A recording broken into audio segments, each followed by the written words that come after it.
Assalamualaikum, saya Aiman, wakil daripada tim Pixel. Assalamualaikum, nama saya Ahmad.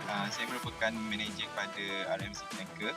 Hai, saya Nadia. Saya manager kepada 𝙏𝙐𝙍𝘽𝙊. Halo, saya Alif Masli. Saya mewakili pada tim 𝙏𝙐𝙍𝘽𝙊. สวัสดีครับผมเอทีเอแคสซี่ครับผมเอเดดาครับ เอเดดาครับ ผมบอสกีครับสวัสดีครับผมลิลิกครับ Hello, I am 1GB Gab from Better Boys. Hi, I'm Jumbo from New Sea Jaguars. Hello, I'm Lini Shorty from Mycelian. Thì em là on top, bên em của em là on top và hiện tại em là leader của Supernova. Xin chào tất cả mọi người, mình là Danny đến từ Một Gia Liên Minh. Chào Tuấn, chào anh Thành trước nhé. Xin tự giới thiệu mình là Một, hiện tại mình đang là leader của Holy. Kalau yang momen yang terbaik tuh yang lepas dapat tengok apa tuh lah yang overall point tuh kan semua terpilih kan, jadi itu macam momen yang terbaik lah Bob mewakili Malaysia kan. Memang tak expect ke macam mana? Expect lah, Bob kami kira poin sudah kan. Okay, untuk 𝙏𝙐𝙍𝘽𝙊 mestilah momen paling indah sebab kita orang kumpul dalam Discord. Sebab saya manager kan, saya tak bermain sekali, just tengok dia orang live apa semua tu. Lepas habis tu kita orang kumpul sama-sama, memang debal lah tunggu sebab kita orang punya result tu macam CP sama ada lepas tak pun tak lepas. So bila keluar overall standing tu, ya alhamdulillah lah, syukur lepas. Itulah momen paling indah lah dengan dia orang. Okay, so untuk momen terindah kami untuk quarter final sebab pada match 1, match 2 tu kami konsisten and kami berada dalam top 4. Tapi pada match 3 kami tusuk, so menyebabkan kami turun kepada tangga yang ke-6. Dan untuk last match tu mungkin rezeki diorang sebab circle pergi kepada diorang dekat memang circle sampai habis memang tarik dekat diorang. Dan alhamdulillah dia orang dapat pumpkin dan dapat chicken dinner and kami naik ke anak tangga yang kedua, so menjadi first runner up lah untuk final kali tu. So kalau nak kata momen terindah tu, orang cakap firstnya seronok lah sebab dapat wakil Malaysia. So selain daripada tu, saya as a manager, saya tak senang duduk walaupun orang cakap 2 match first tu point agak tinggi, so nampaklah untuk chances untuk pergi ke SEA. Sebab tak target pun untuk macam nak champ ke apa ke, cuma target untuk lepas untuk wakil Malaysia sahaja. So setiap kali round saya akan DND off phone saya tak akan tengok grup WhatsApp. Saya akan tengok daripada waktu check in orang dan saya akan budget lah, estimate level orang setengah jam macam tu. Lepas tu baru saya akan buka group. So itulah saya rasa momen yang orang cakap bukan senang nak dapat. Gitu. Vibe gitu. จะเป็นช็อตเกมมิรามาครับตอนปิดเนินฝั่งซ้ายครับก็เลือกไปปิดฝั่งใต้เนินก่อนครับแล้วค่อยไปปิดที่บ้านที่สุดท้าย โอ้ช็อตนั้นนี่คือช็อตสวยเลยเพราะว่ามันทำให้เราไปแบบเก็บแต้มคิวตรงขอบเยอะมากๆเลยเนาะครับผมทางด้านทรายเกมมีไหมครับครับวีคเอนดี้พี่มนุษย์ทำครับพี่ทำช่วยเยอะเลยพี่เอาเราคือไปเล่นในถ้ำมาก็เลยทำให้เราแบบอยู่ได้เยอะใช่ไหมครับอย่างโฟเมนนะครับผมไม่ค่อยมีช็อตที่ตาตึงกับมีแต่ว่าไม่ตาตึงเท่าไหร่เลยนี่ตอบแบบพระเอกนะเอเวอร์เลอร์เลยครับก็เป็นตอนแข่งซันฮอคครับที่ปิดไก่ซันฮอคเพราะว่าตอนนั้นพื้นที่เสียเปรียบมากครับใช่เราโดนอัดแบบเกมพลิกเฉยนะครับครับผมคือเราโดนอัดแบบทางเข้าวงแบบไม่มีเลยเขาสโมกแบบปิดไปแล้วเขาระเบิดดักเราอีกแต่กลายเป็นว่าเราเข้ามาแล้วสวนเขาได้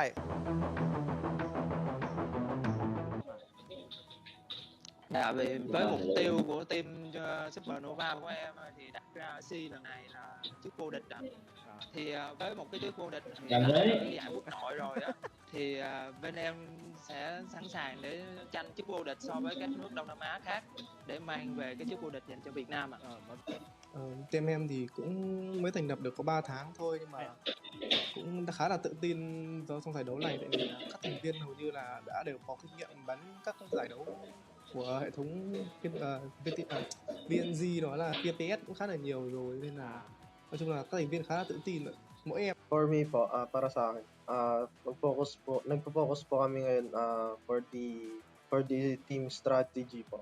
And kung ano po yung mga gameplays ng mga kalaban, and how we will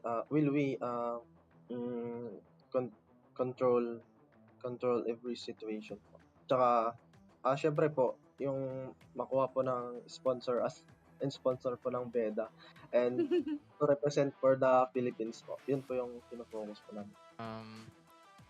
Our goal is to get for the champion, not just for our school but for our country. Wow, short and sweet. Lakas baka beauty pageant. So sa ngayon po, ang ini-improve namin is yung comms and then yung rotations. Kasi last time po ng PMCC, dun po kami nagkulang talaga. So, improvement po then makinig lagi sa IGF para po hindi nagkakagulo sa loob ng battlefield.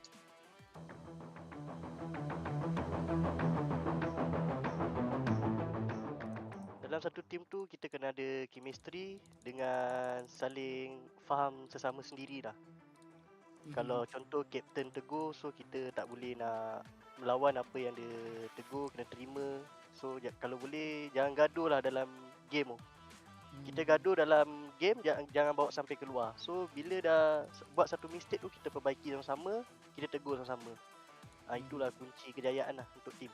ส่วนใหญ่ทีมผมเวลาพลาดกันปุ๊บจบเกมหนึ่งทีมผมจะยังไม่ค่อยคุยกันครับคุยทีเดียวคือหลังแข่งเสร็จเลยครับเพราะว่าการคุยกันอาจจะทำให้คนในทีมกดดันละเผื่ออาจจะมีปากมีเสียงกันเล็กน้อยอะไรอย่างเงี้ยครับก็เลยแบบว่าคุยทีเดียวหลังแข่งก็คือจบเกมหนึ่งก็ต่างคนต่างหาอะไรทำรีแลกซ์ลุกออกไปกินน้ำออกไปทำอะไรกันบ้างแล้วก็มาแข่งเกมต่อไปอะไรอย่างเงี้ยครับ I think you should focus on growing your team. Don't focus on making yourself highlighted on the big stage. Make your team go on the stage and not by yourself, since you cannot win the tournament without your teammates or your but you cannot win the tournament by yourself. You need the whole team. You need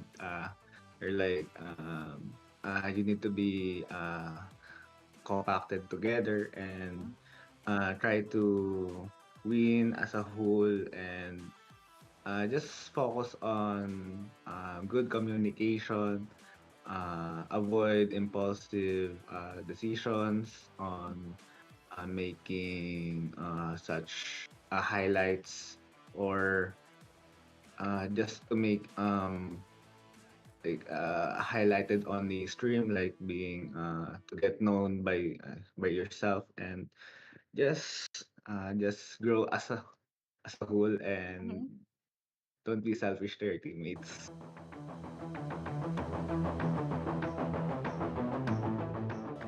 Kalau dekat tim saya lah saya akan tegur, lepas tu nanti coach saya akan, contoh macam saya marah sangat, nanti coach saya akan settlekan lah. Dia akan tenangkan keadaan, dia akan redakan keadaan semua, dia bincang dengan tim. So boleh kata setakat ni komunikasi tu penting lah kiranya. Ya betul, communication tu betul. พลาดเกมหนึ่งพยายามอย่าเพิ่งโทษอย่าเพิ่งอะไรกันนะครับให้มันจบเป็นวันแล้วค่อยไปคุยกัน Mình cũng muốn có lời gửi đến bạn bột cũng như là tất cả bạn hiện tại giờ thì đơn giản thôi, chúng ta luyện tập như thế nào, chúng ta là làm như thế, miễn là sao là luyện tập một kiểu và giải đáp kiểu thì nó hơi sai.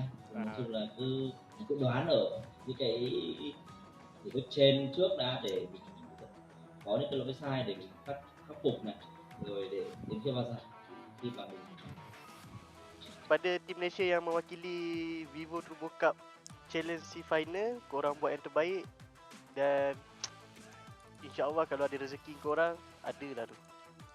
Okey? Amin. Good luck. Mình thấy là tất cả đội tuyển tham gia đến đây đều là những đội tuyển mạnh cả và đều có thể là phát triển được trong tương lai. Thì mình chúc tất cả đội tuyển đại diện cho Việt Nam tham gia giải đấu này sẽ cố gắng là mang về thành tích cao nhất có thể cho Việt Nam.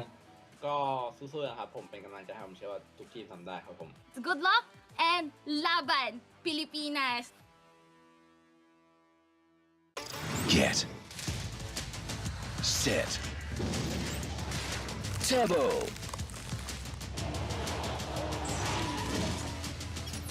Vivo T1 5G Get Set Turbo. Get. Set. Turbo.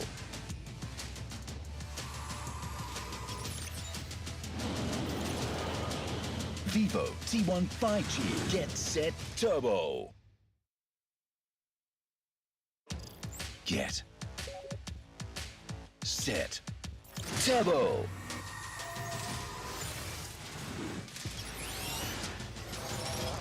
Vivo T1 5G Get Set Turbo. Get. Set. Turbo. Vivo T1 5G Get Set Turbo.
Assalamualaikum, saya Aiman, wakil daripada tim Pixel. Assalamualaikum, nama saya Ahmad. Saya merupakan manager kepada RMC Tanker. Hai, saya Nadia. Saya manager kepada SEA SJR. Halo, saya Alif Masli. Saya mewakili pada tim 𝙏𝙐𝙍𝘽𝙊. สวัสดีครับ ผมเอทีเอเซครับ ผมเอเดดักครับ เอเดดักครับ ผมตอนนี้ครับ สวัสดีครับผมลิลิกครับ Hello, I am 1GB Gab from Petroboys. Hi, I'm Jumbo from UC Jaguars. Hello, I am Lini Shorty from Mycarian. Thì em là on top, nickname của em là on top và hiện tại em là leader của Supernova. Xin chào tất cả mọi người, mình là Danny đến từ Quốc gia Liên minh. Chào Tuấn, chào anh Thànhด้วยnhé. Xin tự giới thiệu mình là Bột, hiện tại mình đang là leader của Holy. Kalau yang momen yang terbaik tuh yang lepas dapat tengok apa tuh lah yang overall point tuh kan semua terpilih kan, jadi itu macam momen yang terbaik lah Bob, mewakili Malaysia kan. Memang tak expect ke macam mana? Expect lah, Bob kami kira poin sudah kan. Okay, untuk SGR mestilah momen paling indah sebab kita orang kumpul dalam Discord sebab saya manager kan, saya tak bermain sekali, just tengok dia orang live apa semua tu. Lepas habis tu kita orang kumpul sama-sama, memang debal lah tunggu sebab kita orang punya result tu macam CCP sama ada lepas tak pun tak lepas. So bila keluar overall standing tu, ya alhamdulillah lah, syukur lepas. Itulah momen paling indah lah dengan dia orang. Okay, so untuk momen tu indah kami untuk quarter final sebab pada match 1, match 2 tu kami konsisten and kami berada dalam top 4. Tapi pada match 3 kami tusuk, so menyebabkan kami turun kepada tangga yang ke-6. Dan untuk last match tu mungkin rezeki diorang sebab circle pergi kepada diorang dekat memang circle sampai habis memang tarik dekat diorang. Dan alhamdulillah dia orang dapat farm kill dan dapat chicken dinner and kami naik ke anak tangga yang kedua, so menjadi first runner up lah untuk final kategori tu. So kalau nak kata momen terindah tu, orang cakap firstnya seronok lah sebab dapat wakil Malaysia. So selain daripada tu, saya as a manager, saya tak senang duduk walaupun orang cakap 2 match first tu point agak tinggi, so nampaklah untuk chances untuk pergi ke SEA. Sebab tak target pun untuk macam nak champ ke apa ke, cuma target untuk lepas untuk wakil Malaysia sahaja. So setiap kali round saya akan di ND off pun saya tak akan tengok grup WhatsApp. Saya akan tengok daripada waktu check in orang dan saya akan budget lah, estimate level orang setengah jam macam tu. Lepas tu baru saya akan buka group. So itulah saya rasa momen yang orang cakap bukan senang nak dapat. Gitu. Vibe gitu. จะเป็นช็อตเกมมิรามาครับตอนปิดเนินฝั่งซ้ายครับก็เลือกไปปิดฝั่งใต้เนินก่อนครับแล้วค่อยไปปิดตีบ้านตีสุดท้าย โอ้ช็อตนั้นนี่คือช็อตสวยเลย เพราะว่ามันทำให้เราไปแบบเก็บแต้มคิวตรงขอบเยอะมากๆเลยเนาะครับผมทางด้านทรายเกณฑ์มีไหมครับ ครับวีคเอนดี้ครับพี่มนุษย์ทำครับพี่ทำช่วยเยอะเลยพี่ เอาเราคือไปเล่นในถ้ำมาก็เลยทำให้เราแบบอยู่ได้เยอะใช่ไหมครับอย่างโฟเมนนะครับผม ไม่ค่อยมีช็อตที่ตาตึงกับมีแต่ว่า ไม่ตาตึงเท่าไหร่เลย นี่ตอบแบบพระเอกนะไอ้พอลเลอร์เลยครับ ก็เป็นตอนแข่งซันฮอกครับที่ปิดไก่ ซันฮอก เพราะว่าตอนนั้นพื้นที่เสียเปรียบมากครับครับใช่เราโดนอัดแบบโอ้โหครับผมคือเราโดนอัดแบบทางเข้าวงแบบไม่มีเลยเขาสโมกแบบปิดไปแล้วเขาระเบิดดักเราอีกแต่กลายเป็นว่าเราเข้ามาแล้วสวนเขาได้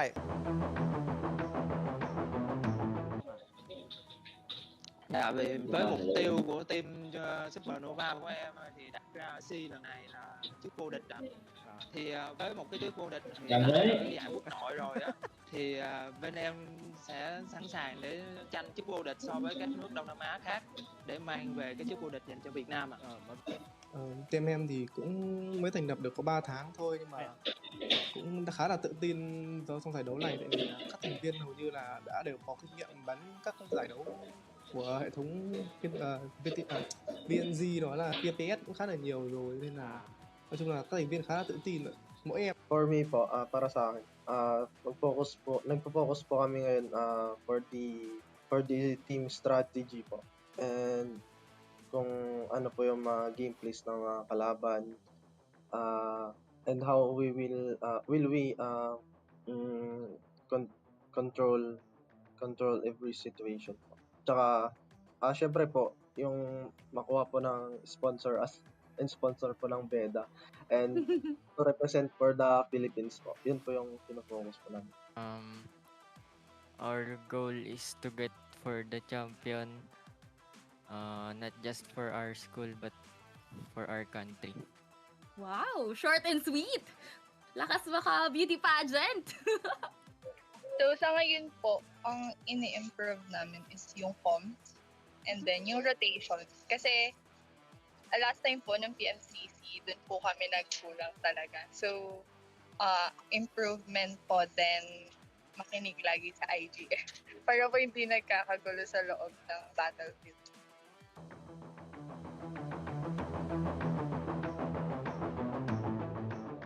Dalam satu tim tu kita kena ada chemistry dengan saling faham sesama sendiri lah. Kalau contoh kapten tegur, so kita tak boleh nak melawan apa yang dia tegur, kena terima. So kalau boleh jangan gaduh lah dalam game tu. Kita gaduh dalam game, jangan bawa sampai keluar. So bila dah buat satu mistake tu, kita perbaiki sama-sama, kita tegur sama-sama. Itulah kunci kejayaan lah untuk tim.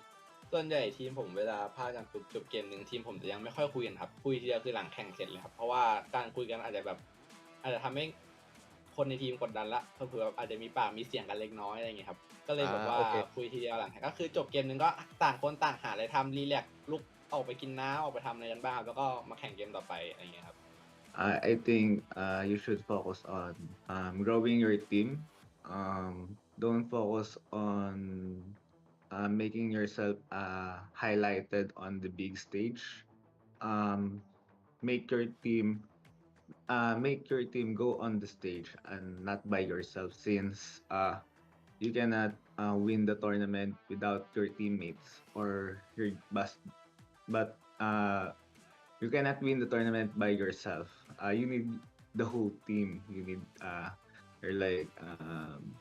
you need to be compacted together and try to win as a whole, and just focus on good communication, avoid impulsive decisions on making such highlights, or just to make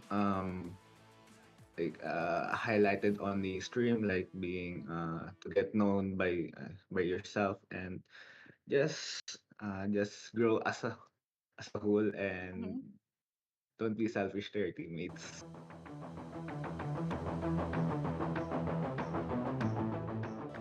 Kalau dekat tim saya lah saya akan tegur, lepas tu nanti coach saya akan, contoh macam saya marah sangat, nanti coach saya akan settlekan lah. Dia akan tenangkan keadaan, dia akan redakan keadaan semua, dia bincang dengan tim. So boleh kata setakat ni komunikasi tu penting lah kiranya. Ya betul, communication tu betul. พลาดเกมหนึ่งพยายามอย่าเพิ่งโทษอย่าเพิ่งอะไรกันนะครับให้มันจบเป็นวันแล้วค่อยไปคุยกัน Mình cũng muốn có lời gửi đến bạn bột cũng như là tất cả bạn hiện tại giờ thì đơn giản thôi, chúng ta luyện tập như thế nào chúng ta là làm như thế, miễn là sao là luyện tập một kiểu và giải làm một kiểu thì nó hơi sai. Nói chung là cứ đoán ở những cái bước trên trước đã để mình có những cái lỗi sai để mình khắc phục này, rồi để đến khi vào giải khi mà mình Pada tim Malaysia yang mewakili Vivo Turbo Cup SEA final, korang buat yang terbaik dan insya-Allah kalau ada rezeki korang ada lah tu. Okey? Amin. Good luck. Mình thấy là tất cả đội tuyển tham gia đến đây đều là những đội tuyển mạnh cả và đều có thể là phát triển được trong tương lai. Thì mình chúc tất cả đội tuyển đại diện cho Việt Nam tham gia giải đấu này sẽ cố gắng là mang về thành tích cao nhất có thể cho Việt Nam. ก็สู้ๆนะครับผมเป็นกำลังใจให้ผมเชื่อว่าทุกทีมทำได้ครับผม Good luck and laban Pilipinas. Get set Turbo. Vivo T1 5G. Get set turbo. Get set turbo.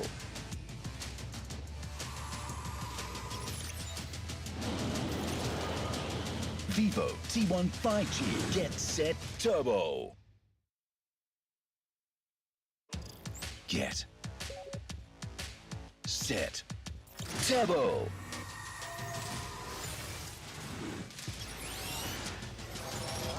Vivo T1 5G. Get set turbo. Get set turbo. Vivo T1 5G. Get set turbo.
Get set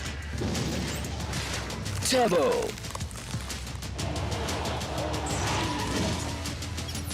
Vivo T1 5G. Get set turbo.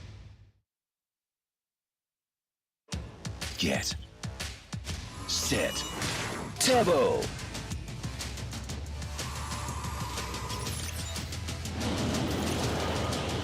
Vivo T1 5G. Get set turbo. Get set turbo.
It's a beautiful weekend here in the PUBG Mobile Vivo Turbo Cup Challenge 2022 Southeast Asia Finals. Of course, it's a really great day overall. Here with me is 𝙏𝙐𝙍𝘽𝙊, and my name is Contra, as we'll be your casters for the entire evening. Now, what we're about to get here is a whole lot of amazing action from all these students across Southeast Asia that have qualified to the grand finals. How are you feeling, 𝙏𝙍𝙍𝘽? Oh, feeling amazing. Can't wait for the action to start, right? I mean, we got like 4 of the best teams from each country competing at the Southeast Asia level. This is going to be a lot of action, and not only that as well, we will be reintroducing a long gone map in this level of a tournament. Yeah, we're going to be moving into that really shortly, and I'm definitely excited for that as well. But of course, since you guys are also joining us here today, make sure you guys show a lot of love and support to the people that's been making this possible. Of course, first and foremost, thank you so much, Vivo, and you all should check out the brand new Vivo T15G series. Yeah, it's powered by Snapdragon 778G 5G processor with the fastest 5G processor among its peers, and this also comes with a 66 watts flash charge and 4,700 mAh battery, which gives you ultra fast charging and of course for long-lasting plays. Yeah, and overall, you know, when I look at smartphones for long hours, I want beautiful display, and you got it with the Vivo T15G, where it comes with 90 Hz and a 6.44-inch display, where you could basically step into a dazzling visual world. So you can basically game all day long and not worry, because you have all the fast charging on top of that. And if you're out on the outdoors and you are getting caught up with live and you want to take every single highlights of your life, there's those cameras out there with 64 megapixels, AI triple camera for high definition night shots, and on top of that, man, I tell you, 4K Ultra HD videos is what you're getting out of Vivo T15G. Yeah, so you can create all your videos and put it up onto social medias and all that. That's Make right. yourself famous, of course. And talking about getting famous, some of these teams going to get famous today. Today, tomorrow, well, of course, tomorrow, they're probably going to have all their fans all cheering for them as well. Well, we're definitely going to see who's going to be the top team that will be able to clinch all the prize that will be in store for this tournament. And speaking of which, let's go down into the nitty-gritty of how this tournament format will go. So far, if you have just joined us for today, we've already concluded with the country preliminaries that happened back on 4th of June, where 32 teams have competed in each respective region of Southeast Asia in respective groups, and only the top 4 team out of their nation will be competing for the entire show run for today. So they had their country finals, and that's where only the top 4 have been selected. Now, it's all about being that #1 team at the top, and there's a huge prize involved, 𝙏𝙍𝙍𝘽𝙊. Oh yeah, can't wait to introduce the amount here, the moolah that they're all going for. We're talking about a whooping $20,000 whereby the first place will receive $10,000, second place $4,000, third place $2,600, fourth place $1,400, fifth place as well as sixth place $600, seventh and eighth place will receive $400, and of course, talking about the point system, this is going to be standard point system.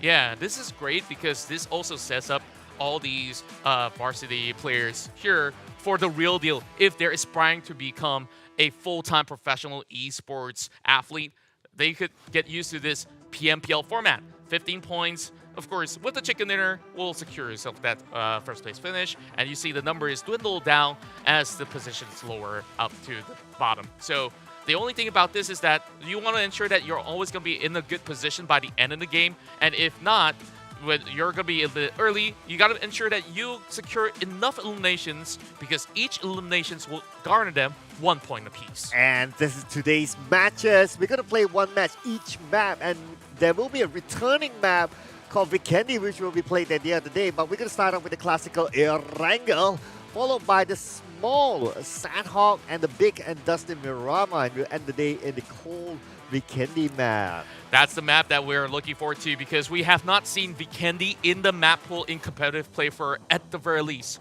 2 years. And it's great that we are finally getting this because this is technically uncharted territories for majority of the players out there that has been playing a whole lot of Erangel, Sanhok, or even Miramar. But of course, we gotta start things off on a smooth sailing ride, so we'll always take them through the classic map of Erangel, 8x8 with 50% over of terrains for them to work with.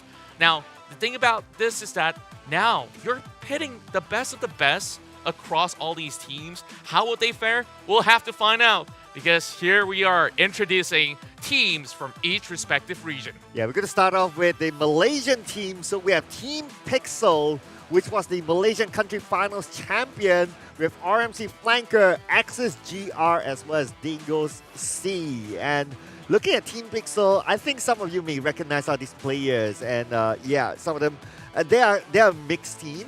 And that's what's interesting about this tournament as well. You have a mixed gender in this tournament. And this is something that we've always been looking forward to. And inside this team, as you can see here, we have Anis, who plays with Homegirls. That's right, and she's definitely made a name for herself. She participated in a lot of level tournaments back in Malaysia as well. And it's great to see, even when she's still studying, she's putting a whole lot of effort. And I believe that she is definitely a role model for many on the Malaysian region. We've seen action coming out of RMC Flanker, which they have managed to also clinch a couple of all these spots in some of all these committed level tournament. But we hope to eventually see some of these teams on the professional league as well. And this is that perfect platform for them to shine. Let's also move on to the region of Thailand, where we have the TH Best team, SW2 Keto Sticks, that have been able to stash many chicken dinners as well as points on those qualifying rounds. We also have Try Again,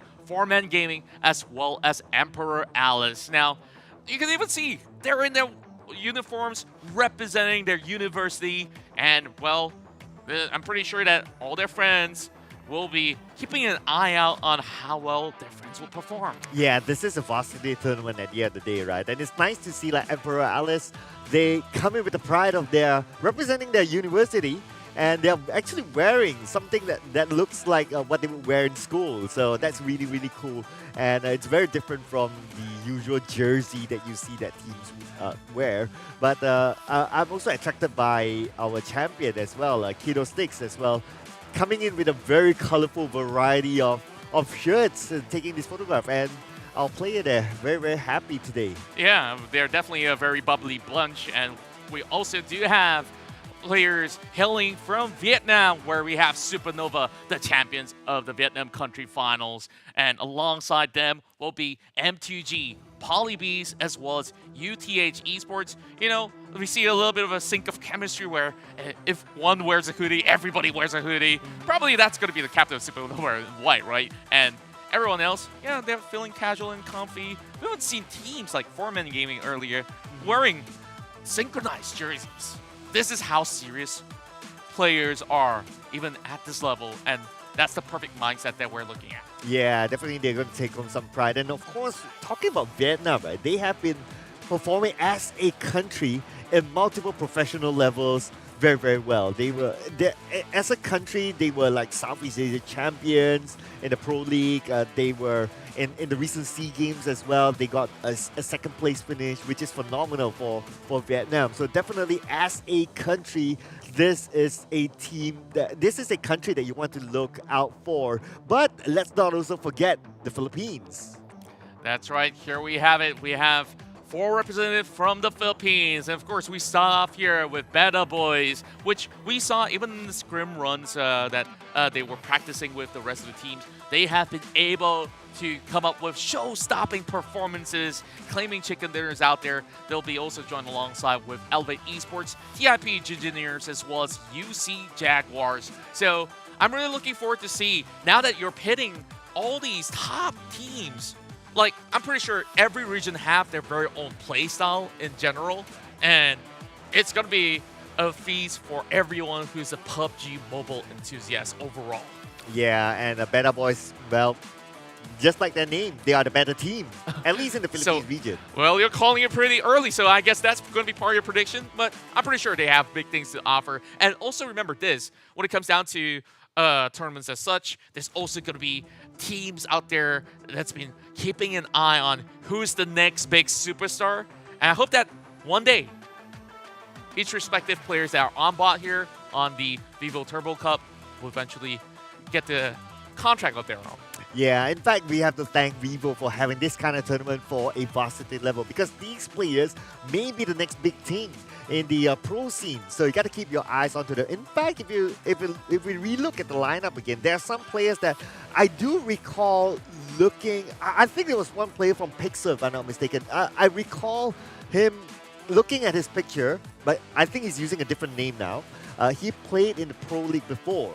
Wow. Yeah, so looking that he joined forces with people like Anis, who has a lot of experience of playing at a very high tier, I think this is also one of the teams that you definitely need to keep an eye on. That's right. And, you know, there's so many great stories that these players are about to tell us. And also, Vivo has been along this journey since the early days of PUBG Mobile. And I'm just really happy that, you know, this is that perfect setting for all of them to, you know, get on board on. And Vivo definitely have them all their backs here on their journey to greatness, to become the one to, of course, impress the world with what they have to offer, right? So, of course, with that being said, make sure you guys drop by all the social media platforms of Vivo, and better yet, just head to the website and find out all about their latest smartphone, which is going to be the Vivo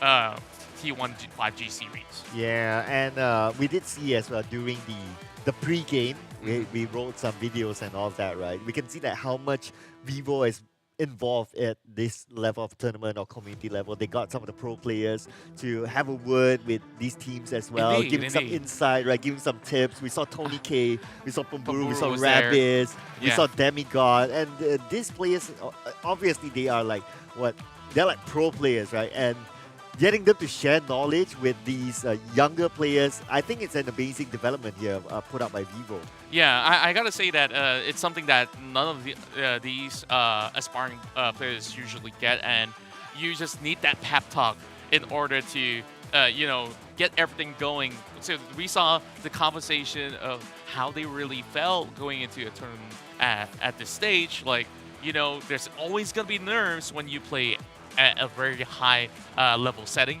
and you can already tell that with the presence of players like Tony K, who had a storied career. This player started when he was like, 14, 15, when he was not a professional, and then he landed in FaZe Clan, and he's showing up on the international stages, playing overseas for a lot of all these prize pool money, and it's basically a life-changing experience, and he was there to basically share with the rest of the Thai players that are on board. Same goes to Pumburu and the rest of the other pro players that were giving their own thoughts on what really makes a great team. But you know what, talking about sharing and all this, right? This reminds you, I mean, I'm sure this reminds all of us on back in the day when you first started casting, someone came by and said, you know, if you want to be the best caster, you got to do so-and-so. Yeah. You got to do this, you got to do that, right? It's the same story. And like, for you to be great at something, first you need tools out there. And you know, the Vivo T1 5G series is the tool to get you there. Yeah. Imagine someone holds a Vivo, it comes up to you, it's like, okay, to be the best player, thank you use very this phone. much. Yeah, they'll be like, okay, left, right, and then give you that phone, and now you're the best player around. That'll be awesome, right? That would be awesome. I wish I have that though. But nevertheless, I guess that they could earn it for themselves, because $20,000 on the line. I'm pretty sure if you go top 8, you could get your hands on one.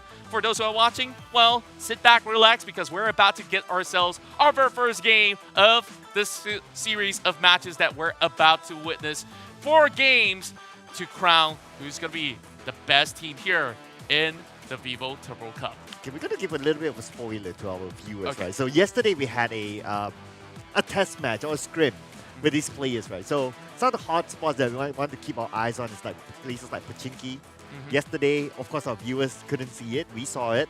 We had like 3 teams inside of Pochinki itself. I wonder whether it would be the same, but definitely you might want to keep your eye onto Pochinki if these teams still want to contest for that hot spot in the middle of the map. Yeah, for me, what I really love about all these sort of scrim runs is that you get a glimpse of how they would possibly play, and I'm impressed overall that we have really high-octane action from the get-go till the very end of that match. And I expect to see the same here for our very first game. So get excited, people. Make sure you share the live stream with your friends right now. And make sure you guys stay pretty chill on the chat as well. Go ahead, support your friends out there if they're playing. Or better yet, just go ahead, be impressed, and cheer on all the teams that are available here on the tournament. So with that being said, Sir Cloud, if there's going to be a team out of the list that you hope to see getting that first chicken dinner, is there any hot favorites for you? Okay, it's a tough one, I have to admit, but we did see yesterday a little bit of a showing from some of these players. For God P played really well in the scrim match, and he's hailing from 4-Man Gaming. But let's see if everything comes true, ladies and gentlemen, as we head into game number 1. This is 𝙏𝙐𝙍𝘽𝙊. Let's go! Here we are, the first game of the Vivo Turbo Cup Challenge. As we will have the flight starting off from 𝙏𝙍𝘍 heading into 𝙏𝙐𝙍𝘽 military base. Flight pretty skewed into the southern eastern regions as well, while everywhere else seems pretty off balance on the west. So it's going to be a little bit of a stretch for them to get to where they need to be. So that 𝙏𝙐𝘍 region that you've mentioned early on, we may see less visitors because of this flight path that didn't really favor them. They might opt to rotate elsewhere. Perhaps even in the further regions, you could just basically flying vehicles. They're a necessity when it comes down to a map as wide as this. So to kick things off, we see FPL. They start off on the earliest checkpoint of 𝙏𝙍𝘍. Meanwhile, 𝙏𝙐𝙍 Pollyanna. Take a look at how many parachutes are around there. Well, I see at least 3 teams, 4 teams. I couldn't count. It looks like 5 to me. Oh man, I mean, it's going to be a bloodfest here in 𝙏𝙐𝙍. It may be the next 𝙏𝙐𝘍. But not only that, on the outskirts of Mansion as well, we do see that 2 teams drop into the outskirts of Mansion. Maybe just on the outskirts of Prison as well. We may see a clash or right inside of Milta. So keep your eyes onto that. But a good thing is that the circle is kind of kind. It falls onto the flight path, so not too much of a travel for most of the teams. Indeed, and the only 2 teams that are not within the first phase region are the ones inside the 𝙏𝙐𝙍 military base, and that's going to be Axis GR directly inside of the base itself. Eventually, they might lock horns with teams such as SNV, which we saw over onto Novorepnoi, but Siti Noronjoy from the side of Pixel, representing Malaysia, out of University Sultan Aslan Shah, the champions of the qualifying rounds, are here to impress us. But then again, the resources are still pretty low in this early game that they optimize on moving into a certain direction first before getting their weaponry. So if they were to clash right now, it's not going to be a good sight. Oh, but talking about clashes, looks like Duck will be sitting up as he's the first one to go out, but not out just yet. Just down. But looks like this is the fight within 𝙏𝙐𝙍 that we mentioned earlier on. Currently, at least 2 teams that we can identify inside of 𝙏𝙐𝙍, or maybe 3, including the one just on the outskirts. So the team that we're looking at right now is 4-Man Gaming. Keep your eyes on this team as God P show us that he is a god yesterday with his skills. That's right, and 𝙏𝙍 still on secure the points while he goes on forward to loot. Well, while at it, he knows that it's going to be absolutely safe. Well, overall, in the early game skirmish, it's kind of like a 50-50 chance where you get decent advantage in terms of weaponry. You have slight edges when you could dish out a little bit more. If you get the M249, yeah, just go running in, spray, and get things done. So far, Zip has got that UMP in his hand with the laser sight as well. Still level 1 gears, so he will still have to make more checkpoints to go in for restock, but it seems like he couldn't really find the guy that was knocked down to the ground. But regardless, I believe that eventually the point will still be secured by the end of it all. While UTH Esports, they're still surrounded by the Thai counterparts though. How do you think they'll get out of 𝙏𝙐𝙍? Well, I think they'll be all right because they're like on the right and the other team is on the left. So they kind of like have this like unspoken rule, so to speak, right? Like, okay, you take the right, you loot there, and then you move. You don't come to my territory. Yeah, like, as long this as you is don't my come neighborhood. Exactly, right. This is like my neighborhood. As long as you don't come by the hoods, you'll be cool. Yeah. Meanwhile, Hood Jago, wow, Is he trying to do like a wheelie or something? Like, I've never seen bikes driving like this before, but man, this guy's got some style going on. Well, Gonna do a little bit of flip. Okay. Safe landing. Safe landing. All cool. I'll give him a He's- 5 out of 5 out for that. I'll give him a 6. Oh, 6 out of 5. 6 out of 5. Nice. Because everything's steady. He's got the Alan Walker jacket as well. Oh, TG Zen found themselves a pick. And that's going to be a few more members taken out there. For Secret already out of the game, unfortunately. So 2 players out in this early game is not too much of a concern, because when you lose 1 member, you can still play with 3 and still have ample firepower. It's going to hurt when you hit into the mid game, though, where things get really crowded out. But for Scary, out of 4-man gaming, he's just going up close and personal. He wants to take this fight really close. And 𝙏𝙐𝙍𝘽𝙊, he's all alone. Can he handle the heat? I mean, he's going towards Beta Boys, and I'm not too sure if that is the would that be a good decision for him. But looks like vehicle being stolen, gunfire onto the vehicle, but no big moves just yet. Oh, really great coverage coming from his team members as well. The rest of 4-man gaming have been able to suppress the rest of Beta Boys from pursuing that pick. And 𝙏𝙐𝙍𝘽𝙊, because of the effort, he will remain to be healthy and alive, while the rest of Beta Boys, they say, okay, now that the rest of the team is here, it's not wise to challenge in the open terrain. So driving off. Now, over in the northern region, there's only 2 stops that they could either go for, right? Shooting range, 70, if they're planning to stop by.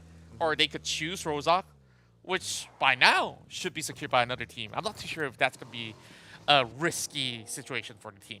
Oh, based on our godlike visuals that we have, we can tell the viewers that school, Pochinki, and Rozhok is empty.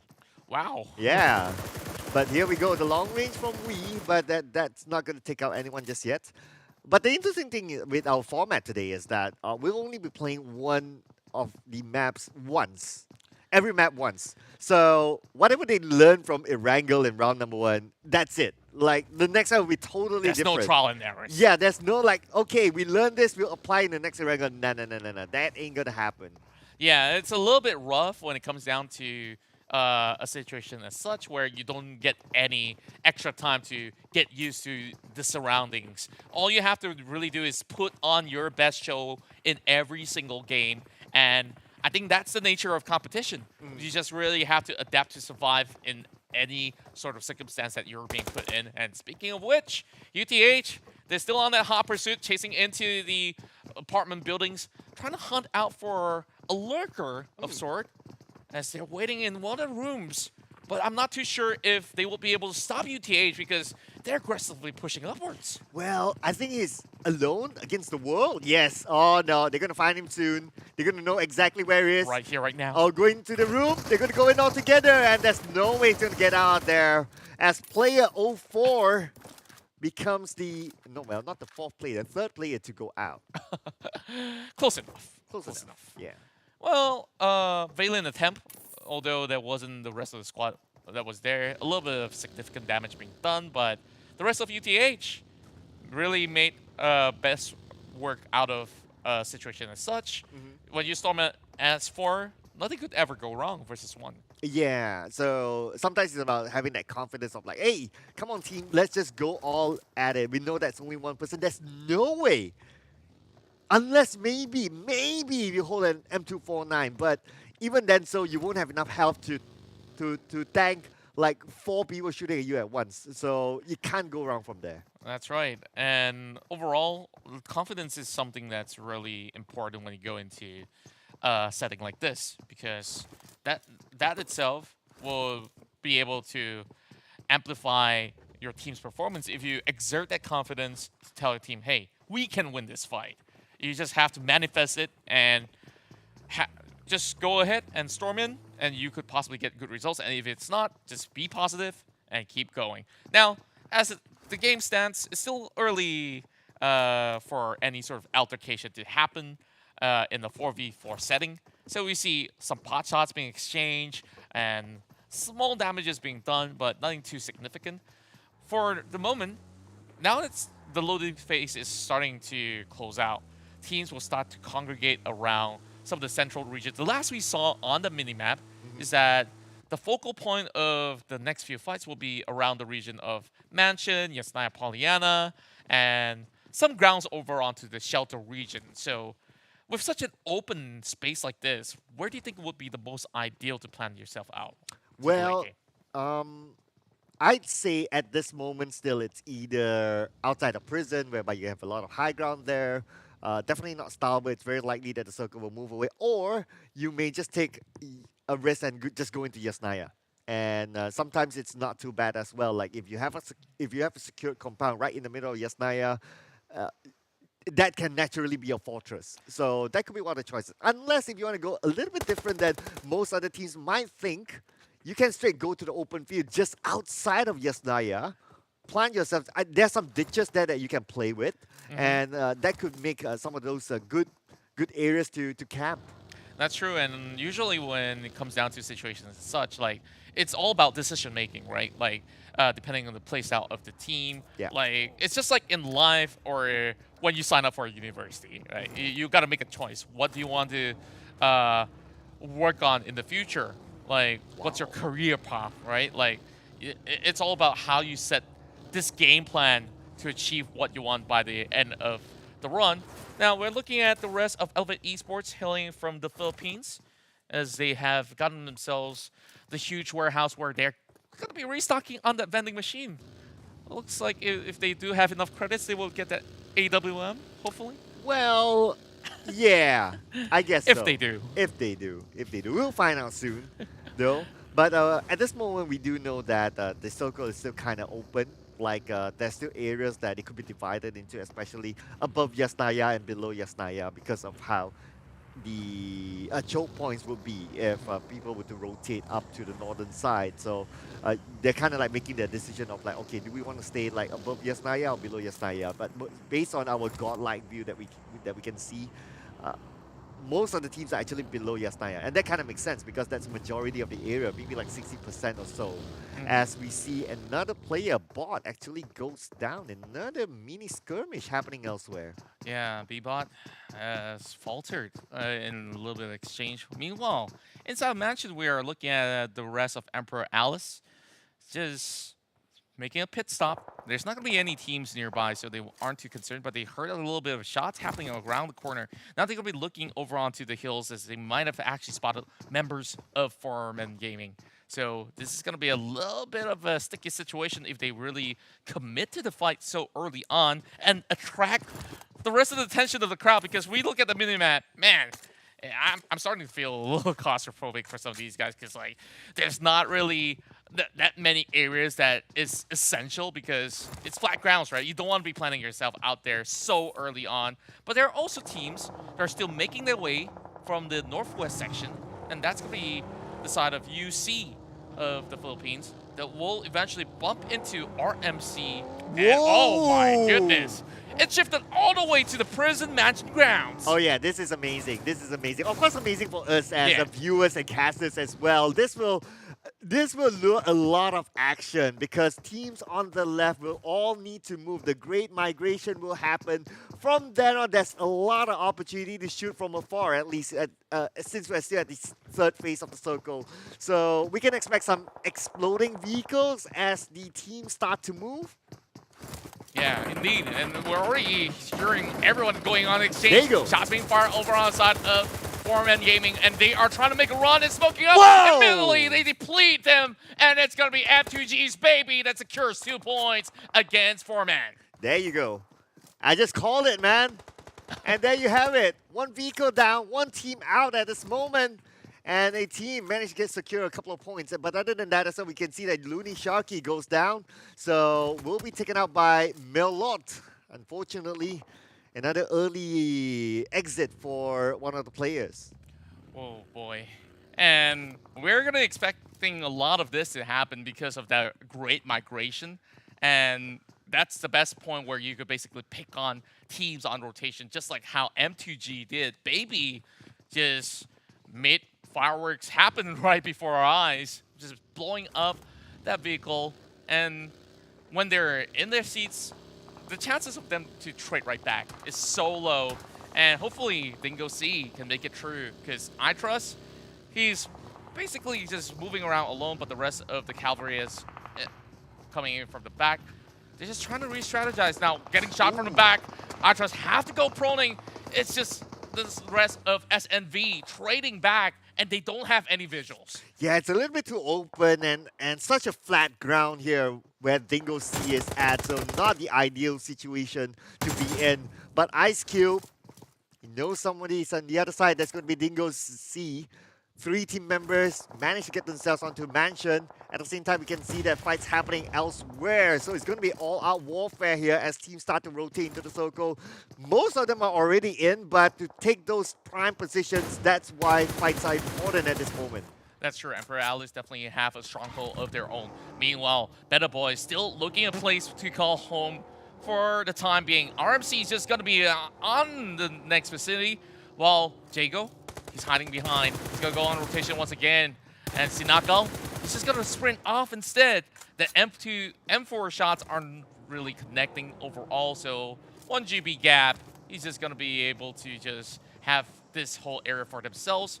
Meanwhile, Phase 3 is about to close out. I believe that the circle may not be that kind once again. It's going to hard shift from the rest of the Filipino squad, so they will have to find their way in. But the good news is, it's somewhat towards the central, so everybody else have to make their way towards the mansion grounds. Okay, keep your eye onto RMC. Oh, and that just happened. RMC!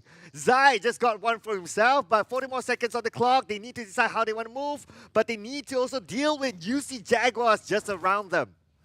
Zai Jago coming off with their opening pick. First point in for this Malaysian squad. RMC flanker just starting off strong. Still has 4 members with them and all 4 vehicles intact. They're just basically sweeping around the edges. They're finding more targets to hit. Now he spots one out of APAC. There's someone around them. Yeah, they gotta be really careful about this though. Can they land a shot? Alepkun goes out scouting. And he's going to drive directly into the enemy's territory. There's someone just beside him. Where is this guy? Oh. Yeah. In the jungle. In the jungle? Just beside him? Like, how far is that guy? Okay, we got to find out. Because he may be the kingmaker. There you go. Chaco. There you go. He can pull the trigger. The zone is closing in. He needs to decide what he's going to do. But doesn't seem like he has a vehicle, so I'm not too sure. The question is, what is he doing there alone? Where's How did he get there? He didn't have a vehicle next to him. RMC. They couldn't bat an eye, and now they're going on to the outskirts, trying to claim another vehicle. This could be a little bit dangerous though, but they're gonna run for it. They spot one out. This is where they will take the fight. Alepkun goes in for the trade, but they won't be able to catch him in time. UC sprints off. White Chaco will be safe eventually. Alep only has 1 first and he's tanking out the blue. And we're talking about the 4th circle going towards the 5th circle. He's not going to be able to make it if he keeps himself on the outside. But at the same time, we can see on the inside, Emperor Alice secures this compound. This can be a prime position with this kind of circle. Well, the going's getting rougher from here. 14 teams still remaining, 50 players still alive. While Azzy, he doesn't seem like he have much mets to work with. He's just proing on the ground while Russell is holding them back with the DP28. While Cancer, he finds the pick onto Jago. This is looking pretty bad for the rest of UC as well. Now they're pit against another team. FPL's nearby. ATB gets shot from behind. And the rest of Axis GR, they're not in shambles just yet. They can still hold on, but every other team is surrounding them, sandwiching them from all corners of the map. Oh, IQ, he might be the final team member for his team. Axis GR down to the last man as Russell secures another elimination point for his team. It's going to be 2 elimination points for Emperor Alice at this moment. Again, they hold a prime position. Now the long range from Reflex. Definitely not relaxed at all, putting pressure onto M2G on the other side. More and more of all these exchanges coming right through, and we have Xiao Sam trying to get that alignment of shots through a long distance, not really clipping any part of it at all, but it's going to be Zorn that finds 1 GB gap, and Xiao Sam still picking onto that UAZ. Lands a couple of taps. Couldn't take him off the vehicle just yet. Now we move on to Shinobi. He's getting sprint through the smoke. He sees the rest of them, but Sticks will make them sit for now. Hood. The last man standing for RMC flanker. The zone moves away from him towards the left. Not good news here for Hood.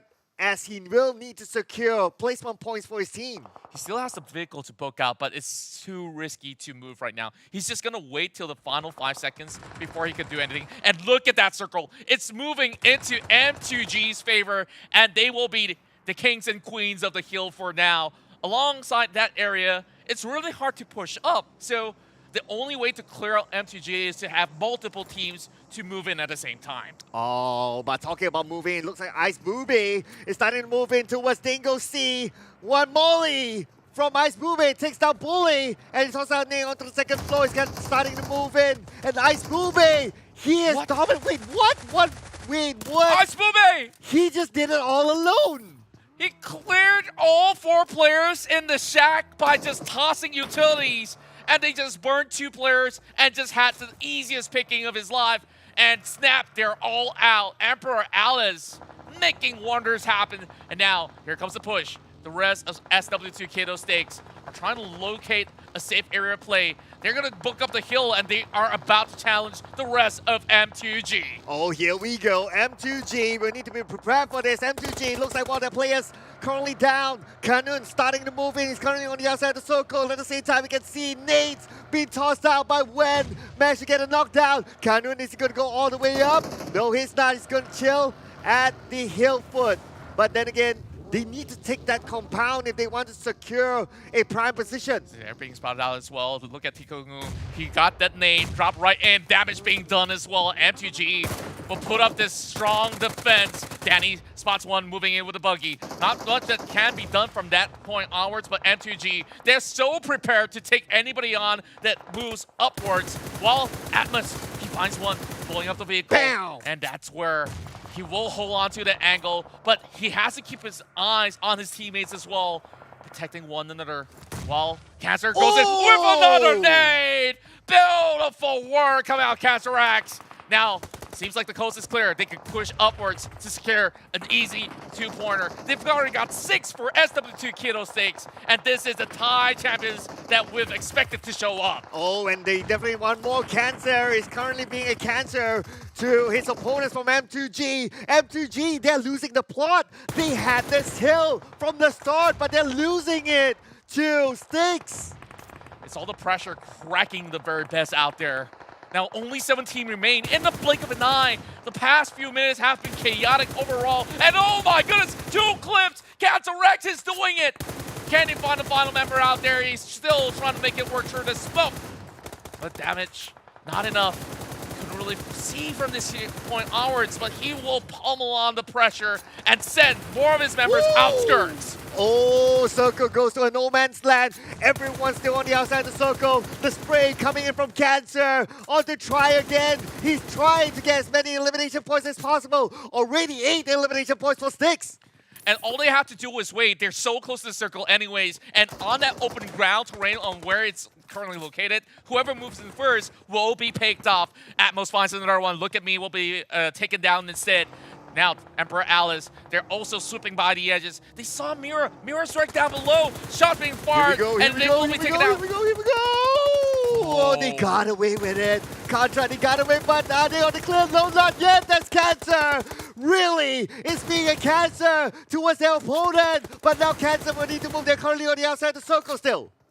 It's going to be really rough for them to do drastic measures from here on. 𝙏𝙏𝑍 goes in for that spray down. Almost clipping them out, but there's still more fish to fly from back. He gets one! And that's going to be days numbered out for Emperor Alice. There's still Relax on the forefront, though. Hans FTW could get a grenade. He's already got 3. Can he secure the 4th? Does have the angle. Oh, the grenade lobbed towards the buggy. Misses out. But there's also some in exchange. A little far shot coming in from Emperor Alice. Relax. Hans will have to put that number in, but it's going to be 𝙏𝙍𝑍 that takes Relax instead. They lose out on that point. Pixel will still survive, though. Oh, CT definitely not enjoying that. As that nade takes out Hans, it's going to be Pixel eliminated at 4th place. We're now down to the top 3 teams. SM2G needs to move when taking out the blue, but he only has 2 first aids. Now he'll be making a circle down to the southern side, but such an open area, it's not going to be easy to go in. Now they really have to take it a little slow, but there's no time for any rest at all. Wien gets picked off. He tries to prone, thinking that this angle's not going to work out, But there's not much that can be done here. Danny, the only member remaining for M2G. They've got a total of 5 points. He's locking his eyes onto Atmos on the far end. And it's going to be 𝙏𝙍𝘍 that will be moving up ahead. Atmos tries to drop another Molotov. He will not get that exchange, though. Smoke's being set up, but Danny, he will try to cover a little bit of ground here. But his members are still laying flat on the ground. No way for them to revive just about yet. Grenades are flying right in, but Danny trying to do the unthinkable. He picks up the buggy, risky move, and he's getting shot. 1 HP left. Can he do it though? Oh, no, he can't. He'll be taken out by 𝙏𝙍𝘍, and there's going to be one more in the bag. 13 elimination for 𝙏𝙍𝘍, and they still maintain their full squad. It's going to be 4v2, and what can they do? 4v2 is going to be tough here, as 𝙏𝙍𝘍 tries to secure the elimination point. Managed to get a knockdown, down to 50% health, but he has no more first aids. He's down to only 10 bandages. Alara goes down. It's going to be 𝙏𝙍𝘍. 1v3. Can he do a miracle comeback? And on the other end, you can see 𝙏𝙍𝘍 going for revivals, so they will still maintain their number. It buys a little bit more time so that they also get a little bit of reset. It might be a 2 versus 4 if that's going to be the case. 𝙏𝙍𝘍 now going for a straight down onto 𝙏𝙍𝘍. Still no time for any resuscitation, but they will try to go in for a quick reset. Atmos piling onto the pressure. They're only hiding with one cornerstone of a tree, and there's so little angles to work with. And if they could possibly win this, this could be the biggest win for TIP Engineers. Oh, it's going to be insane finish here. Atmos tries to put pressure with the DP onto the other side, and 𝙏𝙍𝘍 only has bandages to work with. 2 more bandages. That could probably fill him up, but then again now, he's trying to get an elimination point onto the other side. Can't seem to connect those shots just yet. Alara is back up online. So now at least 2 versus 4 is very doable, especially now they get a knock onto a member of 𝙏𝙍𝘍 as well.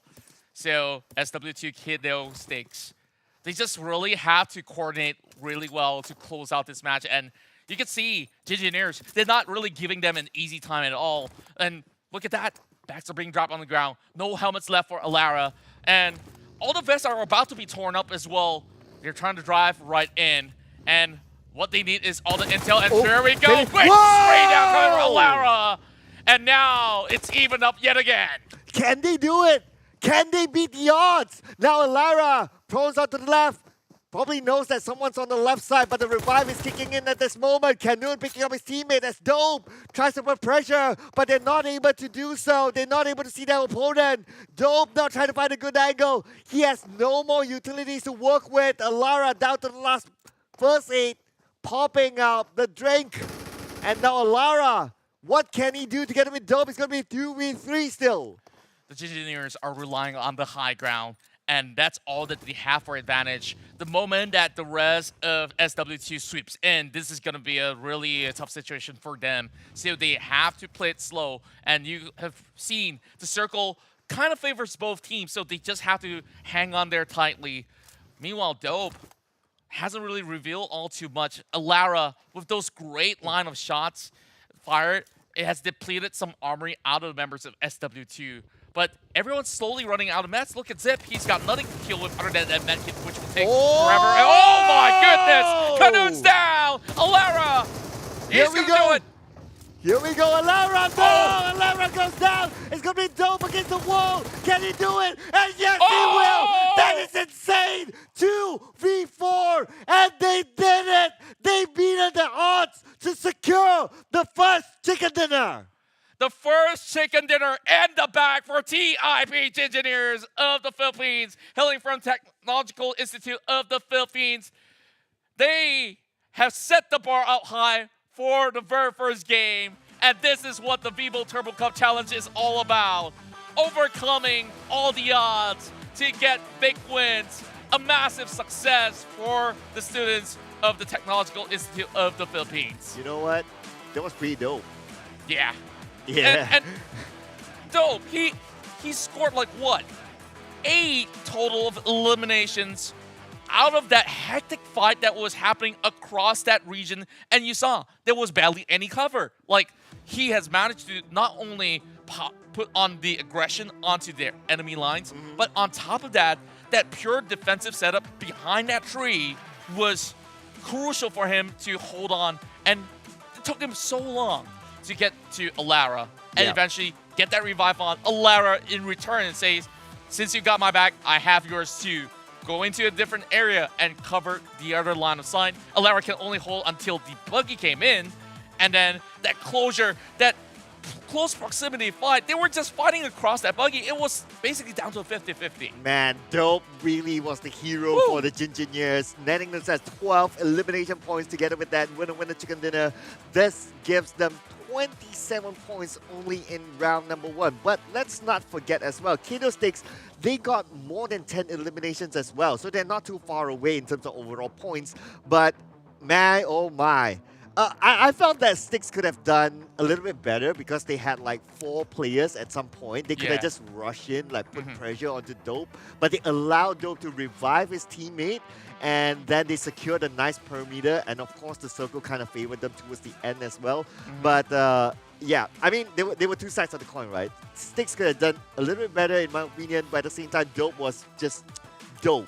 Yeah, I think they definitely took the best out of that opportunity that was set up. So I gotta go back to what we've talked about earlier on in terms of the conversations we had on confidence. Because once you go into that late game with 4 members out there, you need to have that confidence because you know you have an advantage towards your and your opponents out there. You have to make good use of that advantage. And clearly you could see that they were being too cautious in every step of the way. Oh, my teammate got knocked, I have to go and resuscitate. There are times when, you know, 1 member gets knocked, you still have 3.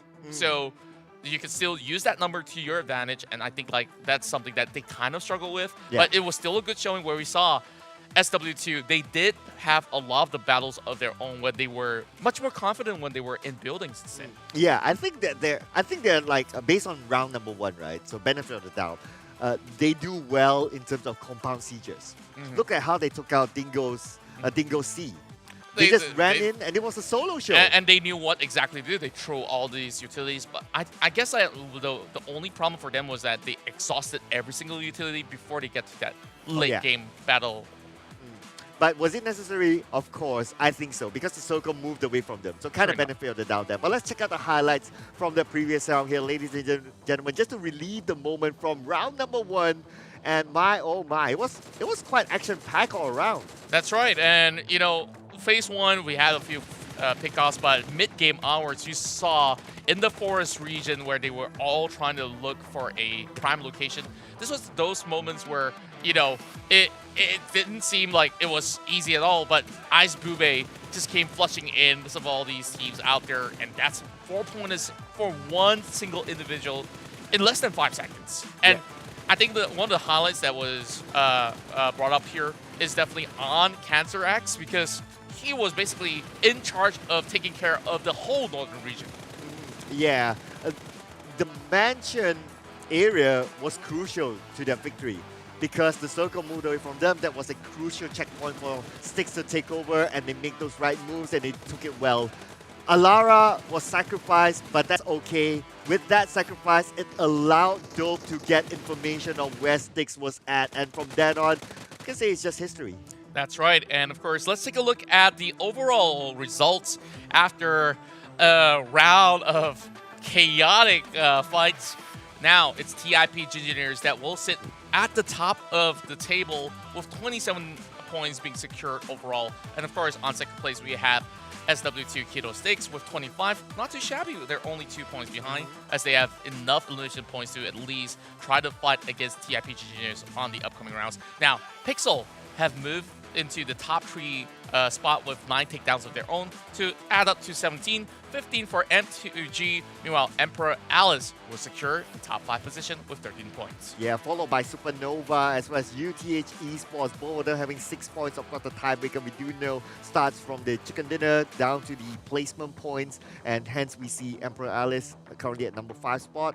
UTH Esports, Try Again with 5 points. XSGR as well as RMC Flanker, both 2 points each. UC Jaguars, 𝙏𝙏𝙍, Beta Boys, 1 point each. And from round number 1, unfortunately, no points yet for Elevate Esports, Polybeast, as well as 4-Man Gaming. That's right. I believe that some of these teams here had those early game struggles where they need to find a prime location of their own, and there were times where they were caught off mid-rotation. Something that they will have to work on these upcoming rounds. This is the only angle map that we're only going to be getting. So later when we move into maps like Miramar, that's a game where it requires a lot of rotation and they have to master it. But here we go. The MVP of the match is none other than Shane PI Dope GP. Yeah. This player is definitely set the standards of how you should possibly run into every match with that pure confidence that you can take anybody down inside. 8 total elimination points. Man, this guy deserves a Vivo T1G 5G smartphone right now. Oh yeah, this guy was definitely the hero for the Gingineers. No doubt about that. He was just dope. That's what I can say. But I also like the team name, right? Like Gingineers. Yeah. Like I wonder what it exactly means. Like, are they ginger engineers or something? I'm not too sure, but you know, like if they're engineers in the future and they are playing PUBG Mobile at this level, man, they have a super bright future for themselves. Oh yeah, definitely. Yeah, definitely. But I want to see more from 4-Man Gaming, because we saw yesterday like how God P. He was a god in yesterday's stream or test matches, right? So unfortunately, they didn't manage to secure any point at all in round number 1. But then again, not all hope is lost yet. There are like 3 more rounds to go, so anything can happen. But then again, Contra, looks like we'll be taking a short break before we jump into our second map, which is Sandhawk, ladies and gentlemen. So do not go anywhere. We will be seeing you in a bit.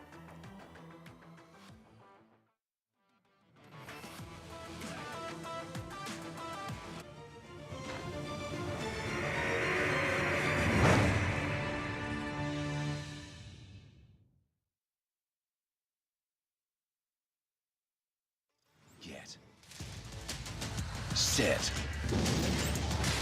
Turbo.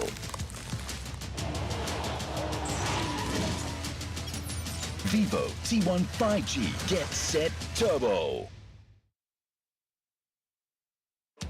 Get. Set. Turbo.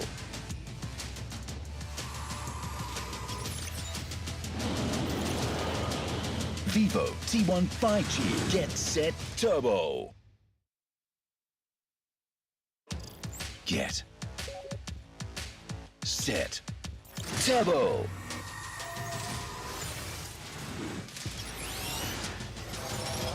Vivo T1 5G Get Set Turbo. Get. Set. Turbo. Vivo T1 5G Get Set Turbo.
Get.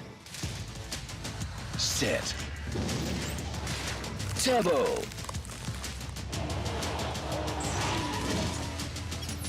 Vivo T1 5G. Get set. Turbo. Get. Set. Turbo.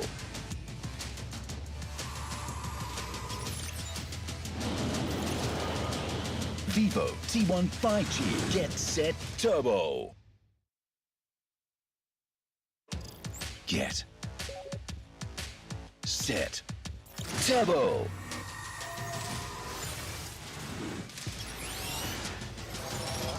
Vivo T1 5G. Get set. Turbo. Get. Set. Turbo. Vivo T1 5G. Get set. Turbo.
Get.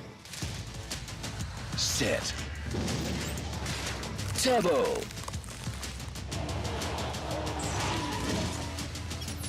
Vivo T1 5G. Get set. Turbo.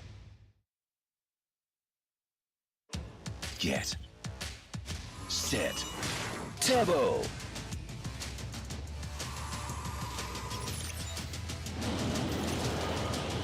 Vivo T1 5G. Get set. Turbo. Get. set, turbo.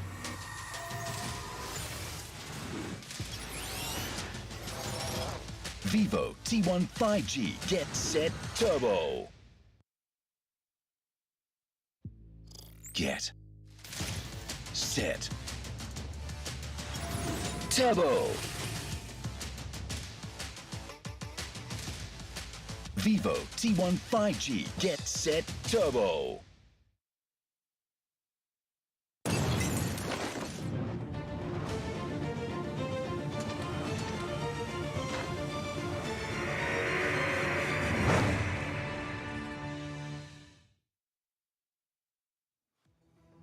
Ladies and gentlemen, are you ready?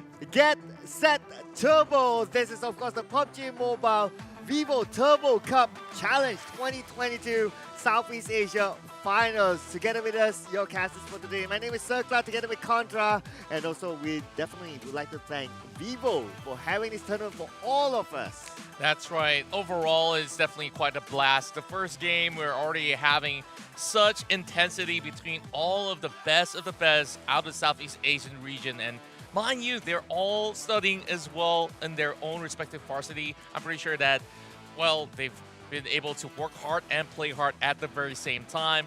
And of course, once again, huge shout out to Vivo for making all of this happen. Yeah, thank you so much to Vivo. Of course, there's the Vivo T1 5G that comes together with a Snapdragon 778G 5G processor, which is currently the fastest 5G processor among its peers. And when you're gaming, you want to start the games fast, right? You gotta have fast charging. This comes together with a 66-watt flash charge and a 4,700 mAh battery that will give you ultra long plays. That's right. On top of gaming all day, you could definitely, check all your emails and everything on top of that. But the AMOLED display is what you really need to, of course, appreciate when you go in for those long hours. So you got that 6.44-inch 90 Hz AMOLED screen. So you got those perfect visuals out there popping out, so it will dazzle you overall, and 64 megapixels of AI triple camera for the high definition night shots if you hang out with your friends to show them, hey, man, I won this tournament yesterday, or just after celebrating some chicken dinners by the end of the show.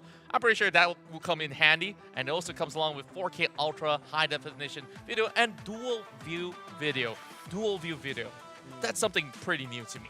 Oh yeah, it's new to all of us. Right. Of course, this is insane, great technology coming in from Vivo. So thank you so much to Vivo for having this tournament, not only for us to enjoy, but also for our upcoming rising stars whom we may see in the Pro League. But just to remind you, ladies and gentlemen, in case you just joined us for this tournament, this is what happened earlier on. We saw the Gingineers coming back from a 2v4 scenario, clutching it and netting their first chicken dinner today. That's right. They are currently our top team on the podium, needing to maintain that record run.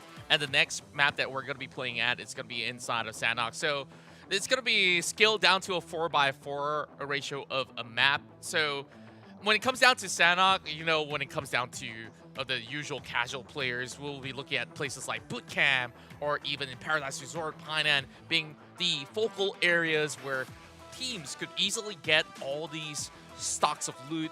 So when it comes down to such a small map and you pit the best players out there, this is gonna be mayhem.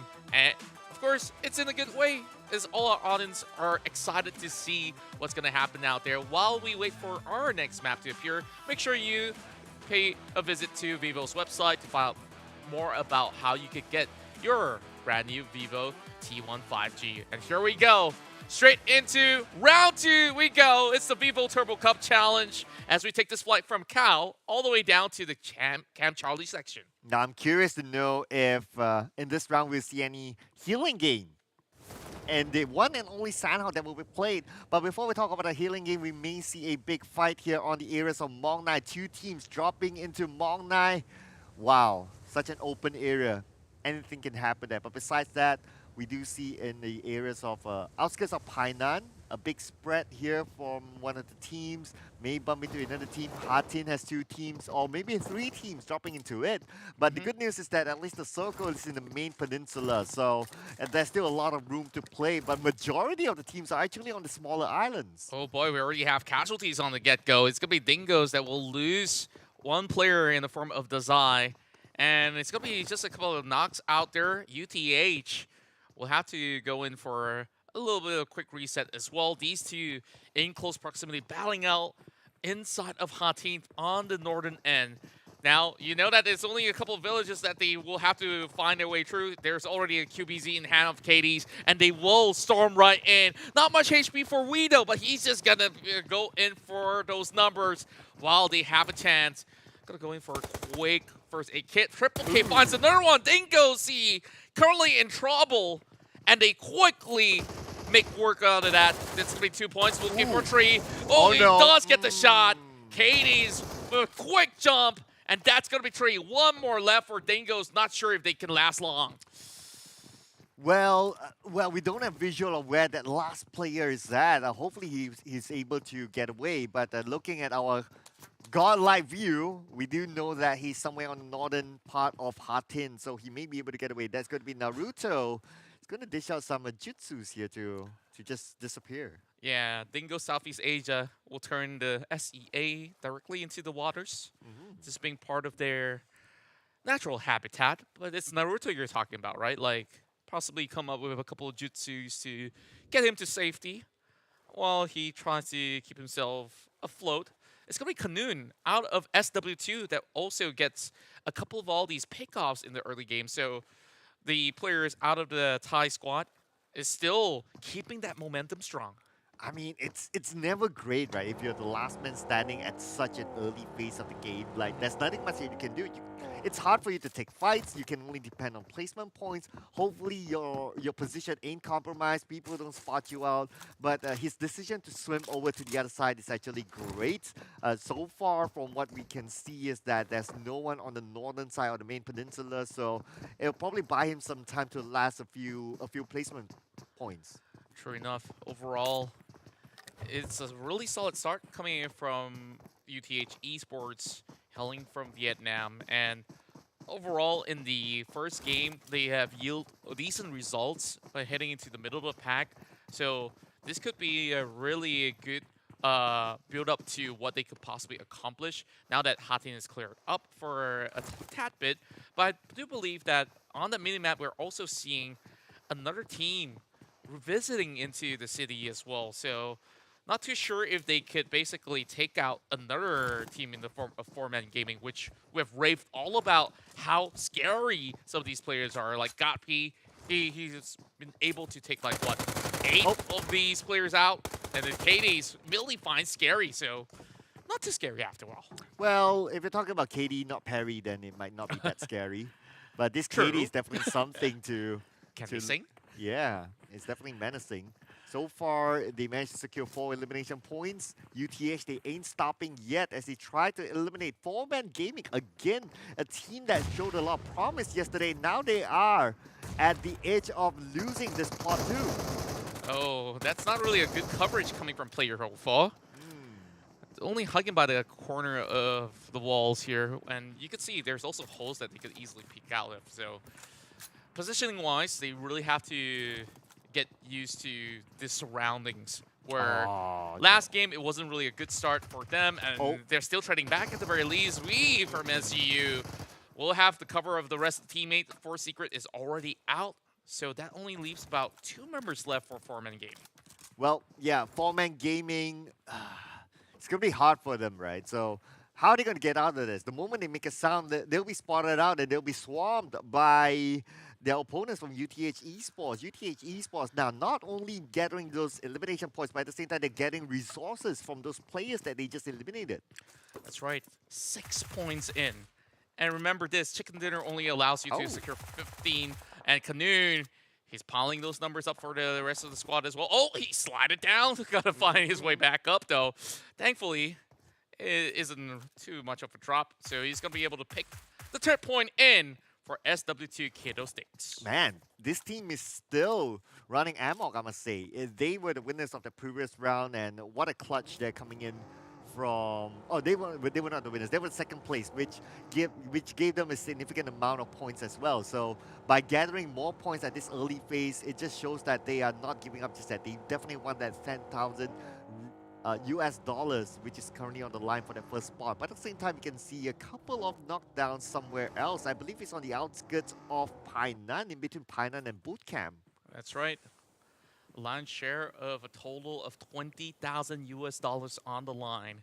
And with 3 maps, especially with this one concurrently running, it's going to be a little bit hectic from here on. M2G, they have an altercation against some of the players of Better Boys. Now, Shiba tries to go in to secure that one-pointer in, but he's just going to challenge the rest of M2G. Baby's inside the smoke, trying to reposition. Shiba's kind of exposed, though. So got to be really careful bringing out the M4. And it seems like he missed out on the pickup, but he's just going to go out at it. There's going to be a little bit of a knock going on, though there are teams still rotating into the center of the main peninsula, as you said. It's still going to take a while before the rest of the team get to this top of the hill, so they have time for the skirmishes. 𝙏𝙐𝙍 gets another one, and it's going to be really hard for them to gauge when exactly to hit. Sin 𝙏𝙍 coming with a strong push up the hills. This is going to be a big wraparound, and he spots one out. Just going to do a little bit more damage onto Mio. I'm not too sure if there's going to be much that they could do other than hiding behind those rocks. Oh, 𝙏𝙍 now all alone, out in the open. He has to be careful there, but he's still keeping eyes onto M2G just right in front of him. The nade will be cooked up by 𝙏𝙍. Well, talking about cooking, 𝙏𝙍 makes me hungry. It does. Man. But we gotta focus on chicken dinners, though, instead of 𝙏𝙍 for now. So that's where he lobs one out. Oh, almost cleaning it out, but they find Baby instead. 𝙏𝙍 cooks another This nade. will land. This is gonna be perfect. Yes, he will land. And there's only one member left for M2G. They're in shambles right now. And seems like nothing could possibly hurt the rest of Better Boys. All they could do is just basically take these fights without needing to basically run directly at him. But they will do. Bam! And, oh, with another cook of the grenade. Beautiful work for 5 points. Well, the first team to be eliminated, unfortunately, M2G is out. 5 points now awarded to the better team. That's going to be the Better Boys. Yeah, and you just got to give it to them, like the way that they play it with sure confidence overall. And the alignment you saw, there were flank setups, there were coverage from the top side of the hill. It's just making things so much harder for M2G, though they were thinking, hey, we can win this fight. But if you've seen Star Wars, Anakin possibly knows that that's not the best scenario. Oh, yeah. But this team's not in the best scenario as well. They're tanking out the blue. Doesn't look like they have Tanker, much. though. Oh, yeah. Possibly he can tank it. Well, yeah. I get the reference. But not in the ideal situation, considering that I don't think they're really playing the healing game. If they were to play the healing game, we would see like 20 first aids on one individual at this moment. But at this point, no. It's still a bit too early for them to tank out the blue, and having to go up against another team that has a fair amount of firepower as a 4-man gaming, at least from what we saw yesterday. It's not the ideal situation, but I guess because we only got like, 4 games in total today, everyone's just trying to get as many points as possible, even if it means through eliminations. That's true. Supernova, champions of the Vietnamese region, they're still struggling to find their point. And there's so many fights that has happened inside of Ha Tinh. Despite the blue already closing in, they're still looking for those pickups. Meanwhile, on the other side, we have Axis GR trying to go for a little bit of trades, but they're on the losing end instead. One member being taken out across the river. It's going to be pretty hard. They are still inside the circle, but they have to wrap this fight quick. Maybe they have to turn around back to the Painan grounds, which we saw on the map. That entire town was cleared up. Wait a second. What happened to Axis GR? They're losing members just like that. Now it's down to the IQ. Man, it's ain't good news, as he doesn't have majority of the circle. He's playing by the edge of it. It's very likely that the next circle will move away from him. By that time, he'll be forced to proceed further forward, and Michaelians is going to be waiting for him. Yeah, and I just love the way that they've been able to just have this very safe setup across those corners, and now Access GR has no room to run away from any sort of this instance. Sure, take a look at the circle. That's the only direction that you could cut across. Even to make it to Painan, they've already covered the grounds. there you go. So he's now surrounded. Eddie, your UGK will make quick work out of that Elevate Esports, or should we know them as, well, Michaelines? Just have beautiful coordination. 4 points. Just riled up in just split seconds. Yeah, just like that. I mean, just look at the amount of eliminations. We're like, what, circle number 3? And 21 players have been eliminated. 21. This reminds me of the sign-up of the olden days, you know? Yeah, the good old glory days where, you know, everyone's taking fights, nobody's just hanging outside the blue zone. But then again, we do have a few players that have strategies of their own. Some of them are still looking for loots on the outside. And one particular player that we saw in a really dire situation was Naruto out of Dingo C. I believe that he's still trying to make his way in. That's why we don't really get to see too much of. But we go back to TIP Gingineers, the winners of the first map. Didn't seem like they had too much going on for Sanok, though. Yeah, kind of like a chill. Oh! Not too chill for Cancer as he goes down, but hey. Okay, so Cancer went out, but then they managed to trade off with another elimination point, so that's not too shabby.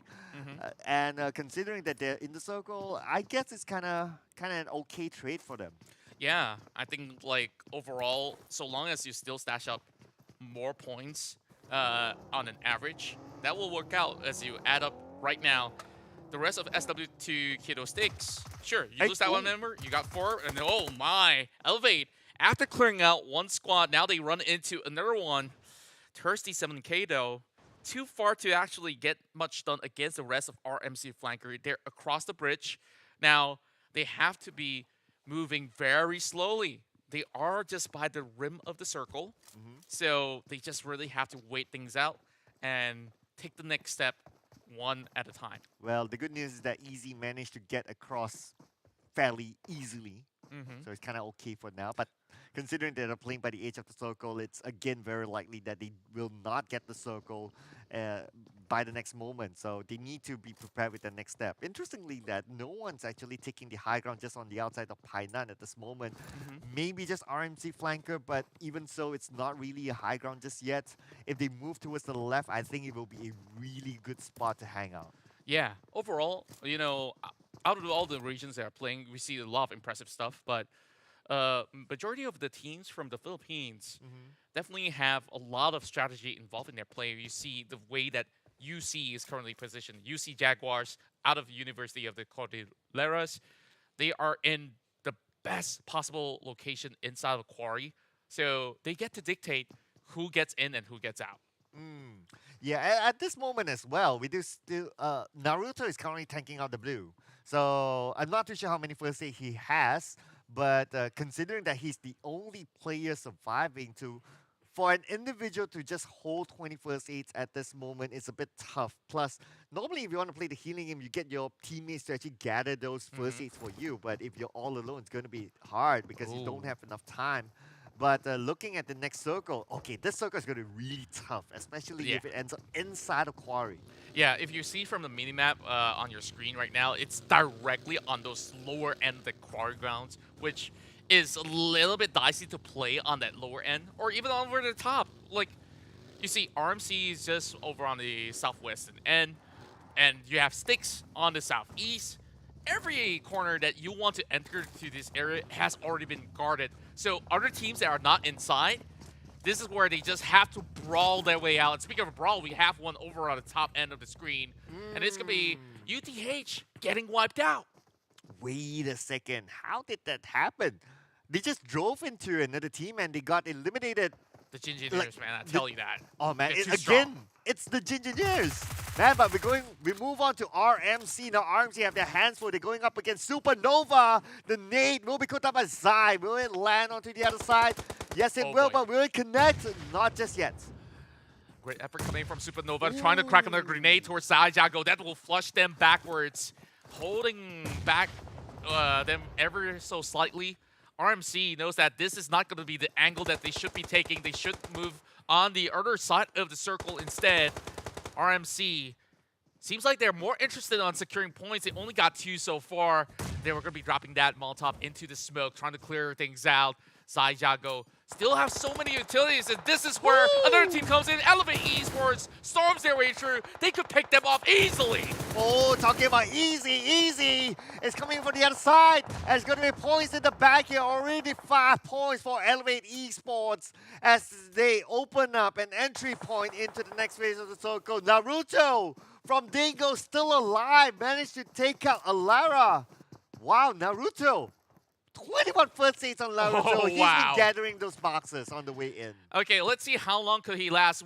Can he make it to the top 3? We've seen pro players do this before, and for those who may be watching for the first time, what's this guy doing outside of the zone? Look at his health bars. He can tank it all the way through and slowly walk his way to Quarry. So long as he gathers all his first 8 and recharges himself in time, he should be able to have that clearance and slowly walk right in. Now, focus onto the west as well. Look at how many teams are there. There's about a total of 4 teams on the left-hand side of your screen. And over onto the right side, you have them basically all get around. Nobody really wants to go down and dirty into that lower end of that Quarry. So that's going to be a huge risk to be taken by these teams. But there may not be much choice once this circle updates into that territory itself. Oh no, Contra, this is nightmare. This is nightmare for the teams, especially if you need to play inside of Quarry. That's right. And well, what I say just came true. I'm not trying to be jinxing it overall, but this is where all the teams will have to pile in extra effort to get in there safely. How do you do that when you have Emperor Alice, who has a 360 view out of this entire area? Exactly, that's what's happening now with the Engineers. They're finding it hard to actually move in. Just look at the distance between them. Okay, that's a lot of open area. The moment they show themselves, as they try to cross the road, it's going to be easy for Emperor Alice to take them out. Yeah, they just really have to hang on tight for the moment. But they're already booking it with a buggy. Smart measures, but you really have to ramp up on speed, and they will be able to at least avoid the crosshairs of 𝙏𝙍𝘍𝘽. But it runs directly into the members of UC. Ness will pick one up. Elevate Esports will secure another one in the back as well. While Shiba 7, he's already getting tagged up. He has to quickly recharge, but the rest of the teams are not really giving him any easy time at all. More pickoffs happening around the warehouse section of the Quarry, while 𝙏𝙍𝘍𝘽 takes down one player out of TG. Now, can APAC make a legend out of himself as he needs to fight against UC Jaguars, who's securing this perimeter, and it's going to be hard for them to go in 1v1 right now. Sin APAC, unfortunately, he holstered his weapon at the wrong timing. Now he needs to reload. This could be an opening for his opponent. Tosses down a molly. Sin APAC, move Regiment Blue. There's no way for him to get out, and he will be taken out. That's going to be Sin APAC out and waiting in the lobby. Now here comes the champions of Malaysia, Pixel, now pushing inwards. There's still a few players for him to clear out on his zone, trying to hit onto the players of TIP 𝙏𝙍𝘍𝘽, and now everybody's getting zoned off. Russ is going to pick one up, and outside of play zone, we see RMC flanker struggling to make ends meet. Couldn't really enter as well. 8 more teams left remaining, and with this grenade, I don't think there is much that can be done here. The point has been picked up. City Orange Joy just wants to ensure that nobody gets by. But oh my word, nobody's directly in the center of the circle. How do you even climb up that place? There's no way. The center of the circle is unplayable. So unless if you climb deeper inside and you find that terrain, like that's too much effort, right? Nobody's gonna get there. Yeah, there's no way that you can climb there. Well, unless, well, you just parachute down straight in, but that's not going to be possible at this moment. But putting focus onto Pixel right now, they still maintain full squad, but they do not have a circle. They seem to have a vehicle though, but they need to get through Emperor Alice, who has this prime position that we talked about. Russell gets a glimpse of the entire squad of Pixel right down below. It's not really landing those shots instead. And there's just going to be more and more of these altercations happening across the corner. It's going to be Team Emperor here taking charge, but they're also being spotted out. Russell tries to run inwards, but directly towards the direction of the entire Pixel squad. Russell just doesn't care. He's just going to make that run. The rest of the team struggle to get by. Now everybody's in the water, in the dirt. They just have to take this fight mano a mano. Oh, what was that? And Joe been taken off on the other side. Hans as well will succumb himself to the blue. And Jaw is still alive. The circle somewhat favors him. Jaw, he's holding them back. There's no entry here in the quarry. And that circle is starting to shrink. Everybody sit on tight. 7 points in for SW2 Kiddo. It's back-to-back games, and he's fought one. He gets the shot onto Turris. He couldn't get him. Yes, he will.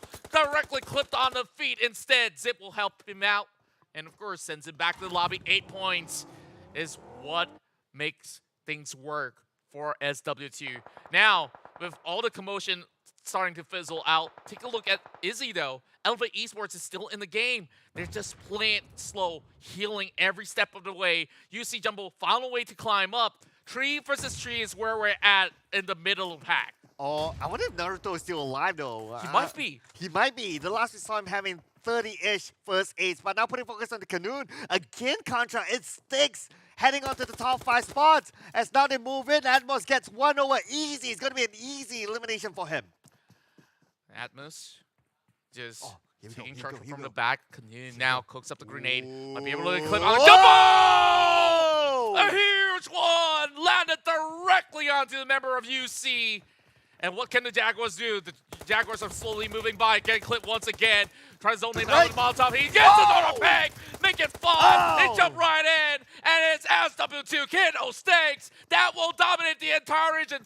Now all they have to do is wait while the dinner is being served by the platter. Who else is there? Naruto C! He's still alive! Can he survive to his second place finish? Because there's another player actually playing the healing game, and that's going to be Hood from RNC Flanker. Okay, he's going to get the second place. He got 15. He's going to make it out. Definitely, he's going to get the second place, and Naruto is going to get the third place.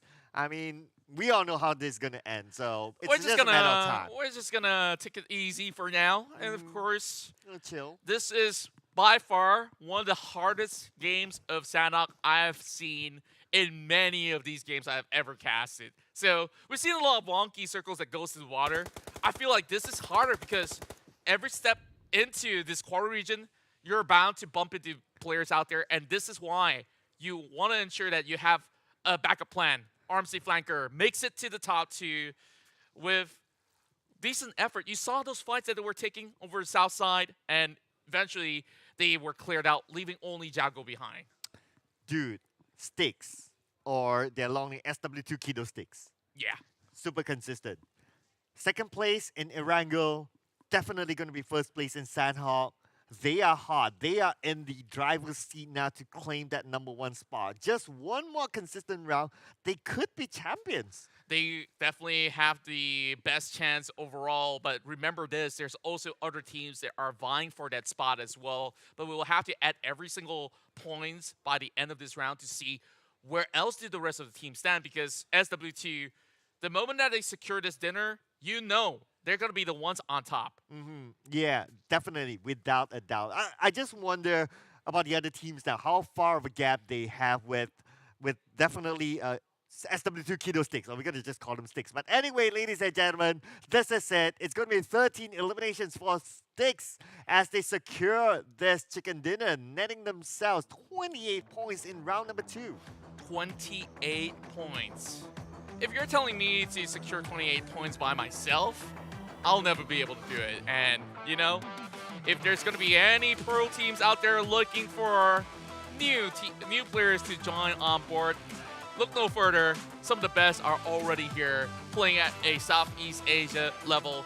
Fair to say, this is an international tournament by itself, which all these players, they're looking sharp as ever. And I'm excited to see how far would they go from here on. Oh, yeah. Definitely keep your eye on these players. I mean, not only Sticks, right? I mean, other teams as well. Keep your eye on them because they could be the next superstar in the pro league or something like that. But hey, at this moment, Sticks, they are in the driver's seat for sure. They are definitely on top. But what's the gap? That will be the question. But here we have a confirmation again. So it's going to be 13 elimination points for SW2 𝙏𝙍𝘍 Sticks coming in from Thailand. And you gotta think about it, right? Thailand as a region for within the PUBG Mobile scene, they are a formidable region as well. That's right. And overall, if you look back in history, some of the early few champions were like RRQ Athena, that's hailing in from Thailand overall. And some of these guys are already celebrities on their own right. Like names like D2E, Senior, as well as 𝙏𝙍𝘍, the legendary 𝙏𝙍𝘍. Oh yeah. We had dinner with him before, and we know, like, yeah, he's living the good life. And of course, Vivo now setting that perfect platform for all these aspiring pro players to get there. Man, this is the perfect way, the ladder to stardom, I would say. Yeah, to be the next 𝙏𝙍𝘍, having a house with a lift in it and having his own restaurant and all that. I mean, we can talk a lot about that. We can talk a lot about that. I mean, yeah, we had a whole interesting conversation with 𝙏𝙍𝘍. But nevertheless, again, so these boys from SW2 𝙏𝙍𝘍 Sticks, they are hailing from, I'm trying not to butcher this, okay? 𝙏𝙍𝘍 Vittaya 2 School. Yes, 𝙏𝙍𝘍 Vittaya. Mhm. 𝙏𝙍𝘍 Vittaya 2 School. I'll give that a pass. Okay, thank you. Not too sure how the Thai viewers would judge that for you. Pop it in the comments. How would Sir Cloud fare? But anyways, of course, that was round 2. 2 more rounds to go. Like you said, 𝙏𝙍𝘍 Vittaya 2 School, or should we say Sticks overall. Yeah. So 2 games back to back. Top 2 finish for the first. And first game, we kind of scrutinized them. Oh, they didn't seem like they have that confidence. They didn't seem like they were all too sure that they could actually beat the remaining 2 players out there. This time, they make no mistakes. They took every single fight to get to where they need to be and still have majority of their players to battle inside of one of the roughest regions inside of Sanhok. That's basically king mentality. I think that, going to school, you learn from mistakes, right? So definitely they learn something out of. I guess their teachers or their lecturers would have thought they're like, okay, guys, it's okay to make mistakes as long as you learn from it, and they definitely made the best out of it. And what interests me about SW2 𝙏𝙍𝘍 Sticks as well is that for other teams, or most of other teams, they use like a clan logo or maybe their custom-made team logo, right? But this team seems to bring their own school logo. That's right. So that's you gotta be proud. Yeah, I know, right? It's crazy. I mean, if you're an alma mater and you're watching this, you'll be like, yeah, this is great. Like, hey, my school has some of the best PUBG Mobile players in the region. That's something to flex to everybody out there. And I would say all the teams here are the very best out there, and we evidently see how they have made all these efforts to, secure massive points out of the run. Elevate Esports are one of the teams that have been showing us ample firepower, and this is a good display of knowledge coming from UC Jaguars. Like, you already know, Luzon's setting in. All you have to do, pop that Molotov, that guy's pretty much toasted.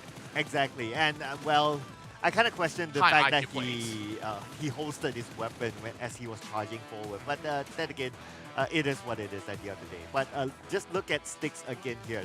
They're confident enough to just move in and run their teams. And this is what's been missing in the previous round to secure that chicken dinner. It could have been a double chicken dinner for them at the end of the day. But it doesn't really matter, right? As long as they have the points in the bag. And speaking of the points, look at the gap here. 10 points difference. My oh my, here we go. The round results for Sanhok as we have 28 points for SW2 𝙏𝙍𝘍 Sticks. RMC Flanker, after all that healing, secures themselves 18 as they tie those numbers up with UC Jaguars, 18 points respectively. So 12 points comes in for Elevate Esports, making it to the top 4, while Dingo C, we saw Naruto was the only member alive from the get-go, and he backed a total of 11 points back for the team. UTH Esports with 7 points, Better Boy on 7th with 7 points as well. TIP Engineers have a little bit of dip here, only walk away with 5 points. Meanwhile, Pixel walks off with 4. Yeah, and followed by Emperor Alias with 3 points, M2G 2 points, 1 point for Supernova, Foreman Gaming as well as Polybees, and no points in this round for Axis GR. And well, hopefully Try Again can try again to get as many points as possible in the following round. But we will also be showing everyone the MVP from this round, and it's going to be none other than, again, a representative from Styx again. This time it's going to be 𝙏𝙐𝙍𝘽𝙊. Yeah, like you saw, game one was all about Counterax that has been able to bring so many points back for the team. This time, 𝙏𝙐𝙍𝘽𝙊 has matched those numbers, this time with 6 elimination points, and this is in Sanhok, which every single area of the map, you have to always take precaution that you need to assume somebody is always out in the open, and 𝙏𝙏𝙀 has such sharp eyes. Every single time, not only did he manage to get big frags, he has covered for the team so well. He definitely is deserving of the MVP title for round 2. Yeah, well, I mean, this team is definitely now the team in the driver's seat again. They're the team to watch. So if any other team wants to take over their spot, they need to try and take out Styx as early as possible. Do not allow them to gather points, because if you give them another maybe a top 3 finish, they could be crown champions before a final game. And that will be insane, right? But then again, anything can still happen in the next round. It's going to be a very different map. We're going to check out Marama as we come back from the break after this.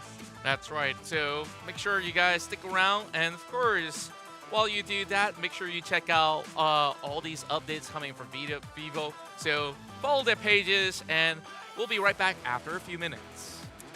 Yes, so make sure.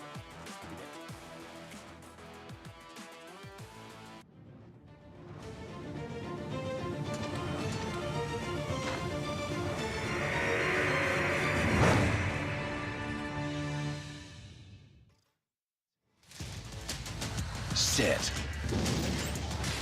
Turbo.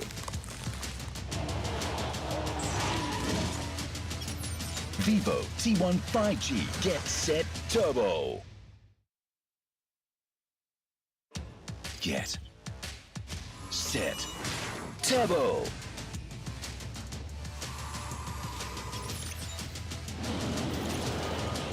Vivo T1 5G Get Set Turbo. Get Set Turbo.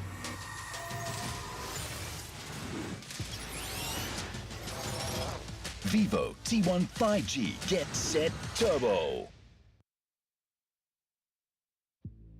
Get Set Turbo. Vivo T1 5G Get Set Turbo.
Get.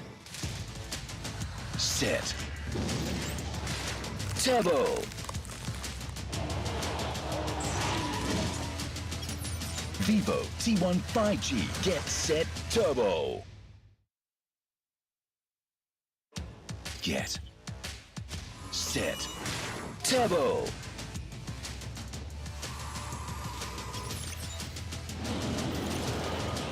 Vivo T1 5G Get Set Turbo. Get. Set. Turbo.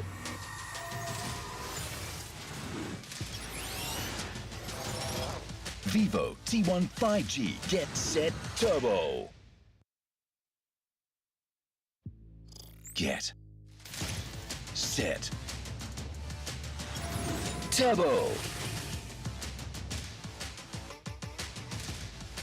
Vivo T1 5G Get Set Turbo.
Get.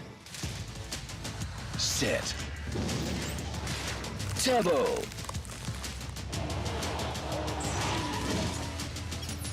Vivo T1 5G Get Set Turbo. Get. Set.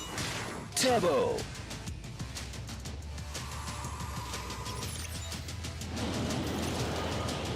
Vivo T1 5G Get Set Turbo. Get. set, turbo.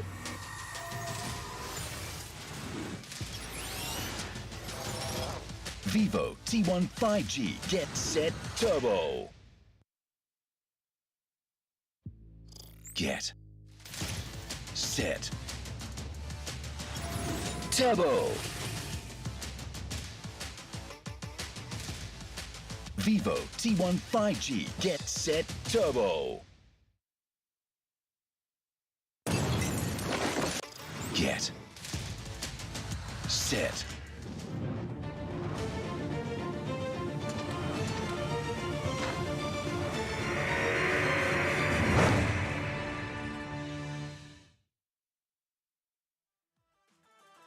Get set turbo. Welcome back once again to the Vivo Turbo Cup Challenge.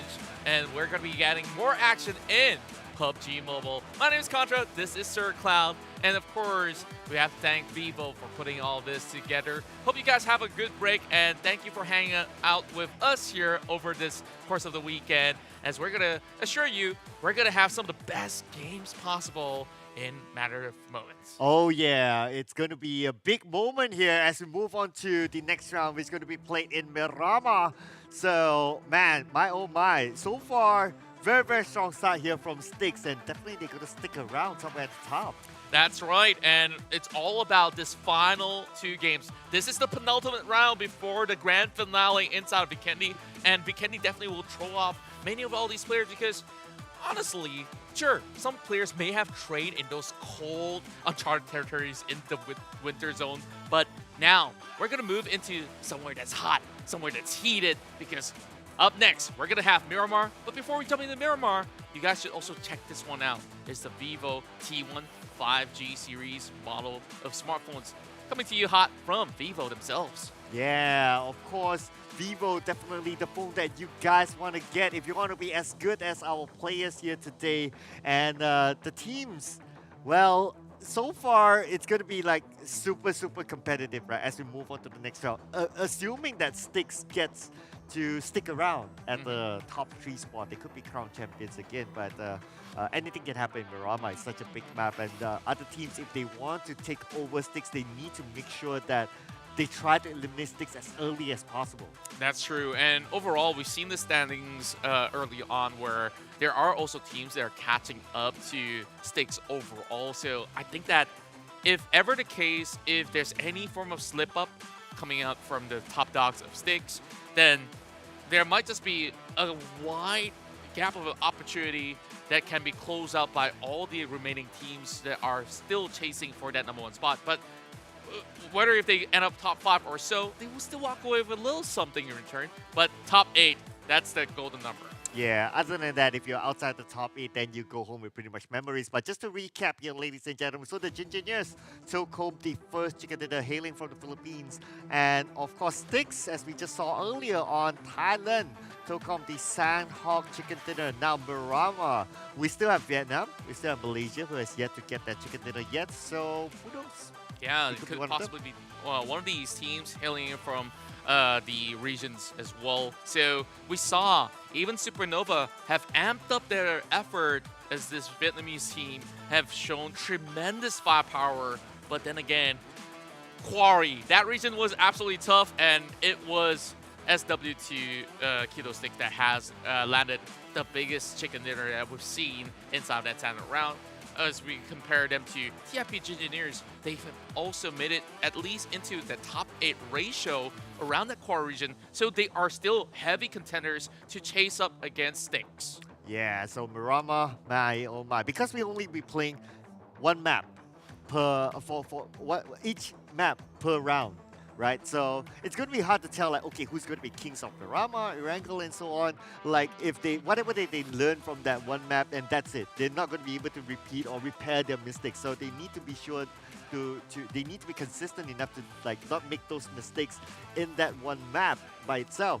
So it's going to be very tough for these teams. And I really look forward to 𝙏𝙍𝙍𝘍, of course. It's like, when was the last time we saw 𝙏𝙍𝙍𝙍𝘍 in a real competitive setup, right? That's going to be a question, and also an adaptation for our teams as well, as they played a map that's rarely played I'm sure they don't really play that in their classic maps as well, in their scrim. So how do they adapt to it?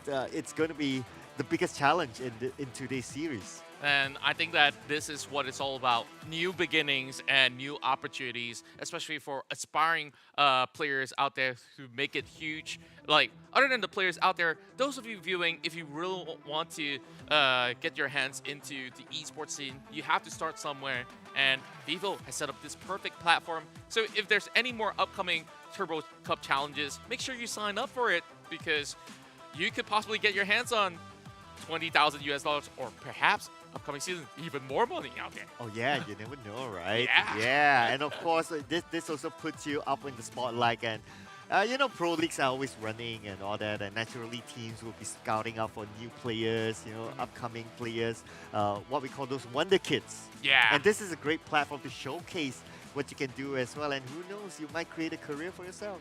That's true. Now, we're only moments away from our flight into Miramar. Let's talk about the sort of early game spots that you think will be prime locations, because it's such a huge map. There's so many towns to choose from. Last game, we even saw inside Sanhok, that was a zone which I've expected teams to drop into. None of them have chosen locations like that. So do you think like Picado, Los Leones will be occupied at all? Oh, well, I guess it will definitely be, because like Picado is like somewhat center of the map. Los Leones, maybe yes, maybe no, because it's a big compound, and possibly of you losing within that compound early on is lesser because it's just so big. It gives you a lot of hiding opportunities. Do keep your eye on San Martin as well, somewhere in the middle of the in the middle of the map as well. So that's kind of like another hotspot. And then of course all that is depending on where the flight path would be. That's true, and I think like one spot that is pretty popular as of recent, whether it's competitive play or even for casual play, Chumachera. Like, this town is segregated into the high areas of the factories as well as the lower ground of the huts that they could possibly hide from. It could still be shared around, and that's where I hope to see a little bit more of a fight happening in towns like that.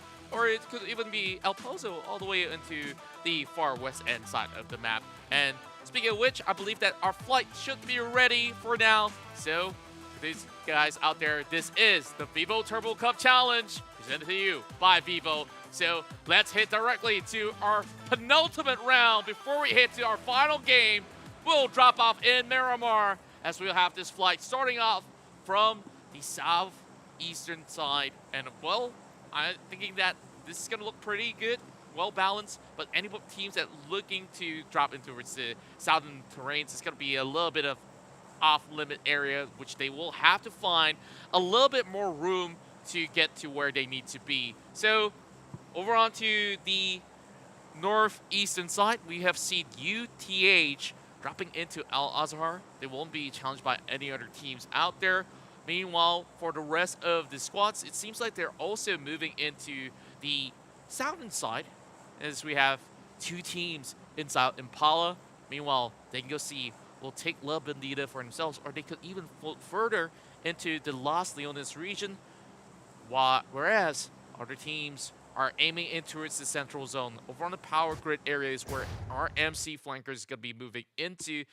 Now, Stakes is the team that we've been looking out for, as they're slowly floating into Montenegro. It's going to take a while for them to get to where they need to be, as we, of course, have this circle around to the central area.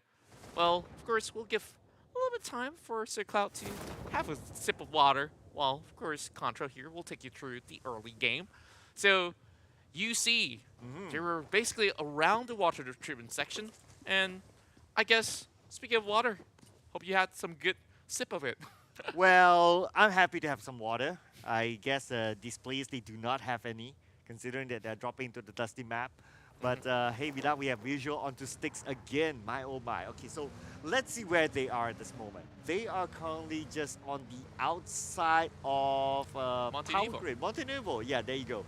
Another team that's close by to them, so they need to be careful of that, possibly of bumping into another team, because at this moment, they are definitely in pole position, and you don't want to be eliminated early on if you're the team, you want to like, okay, let's try to wrap this up as early as possible, so that at least in the final map, whereby there's a lot of ambiguous gameplay because you don't naturally play Vikendi that much, you want to go in not bringing that baggage of, oh, we might still be taken out. But let's get focused onto Pixel. Whoa, seems like they're already having a little bit of a cross quarter action. Pixel already getting attacked inside the city of El Pozo. While this was one of the things that we have expected to see in the early game, but in such a big town like El Pozo, you wouldn't expect to see that much fights. But oh, Cancer-X is back on track. This time, he picks off one member out of SW2, and my oh my, this is looking a little grim for the winners of the past match. Yeah, so there's a trade here, it seems. So Styx will lose at most. So that's going to be one out. But at least they managed to trade out with one elimination point. So that gives them a little bit of an edge at least. But now we move over to this other team, which is Supernova. They have their hands full, sharing this compound. And they have one team member stuck in the middle. Yeah, overall, like, it's a little bit of a gridlock, if you ask me, when you're going to be inside of the city of El Pozo, because it's surrounded by high hills, craters, and it's hard to even play by those creases. That's a real long toss of the nade. I don't think it's ever going to connect, but you can only try every step of the way. Milot pops a smoke for a decoy, brings the attention of Han FTW, but that's all that it's going to do. It's not going to be all too phased by it, but the rest of Pixel, they're so split up. It's a 2-2 split, which may not be the best potential for them to basically secure those numbers, and the rest of Supernova, they're charging into the stadium already. Oh, Hans. He could be surrounded though, so now they're kind of like trying to surround each other, but we see a lot of movement coming in from Jar. Jar is starting to relocate himself onto the other side of the building. City No Enjoy tossing out a smoke mirror, getting ready for another opponent starting to come into his compound. Mirror with Scar L being shot at, down to 20% of health, immediately relocates himself, and unfortunately they may lose Hans. A very dire situation for the rest of Pixels. They played really well on the past game, but this time around, only left with two that's going to be healthy and alive on the lower ground of the office building. That's where Supernova knows that they're on the lower end, and they're making their way up as well. They can't really exit on top of already guarding the doors. Bot Tanker coming with an M4, spraying it down. Citino Enjoy needs to make a quick decision. Getting wrapped around. He does get the flick over on the back, though. Oh my word. Only one member left out of Pixel. Mott Tanker taking charge, clearing the rooms, and that's where he knows there's only gonna be Ja. Can Ja do it? He does get the drop onto 𝙏𝙍𝙍. And he's holding them back ever so slightly, but will crash out. 4 points in for Supernova Vietnam. Wow, and that's the only thing that Ja can do. I mean, if you have 4 people charging to you and you're stuck in a small room, there's nothing much you can do. The most you can trade out maybe is 1 knock, maybe 2 knocks, and that's about it. And you still be taken out at the end of the day. Pixel became the first team to bow out, down to 3 Malaysian teams and another 4 Vietnamese teams to at least secure a chicken dinner for their region. Now, just looking at this map, Graveyard seems to be fairly packed.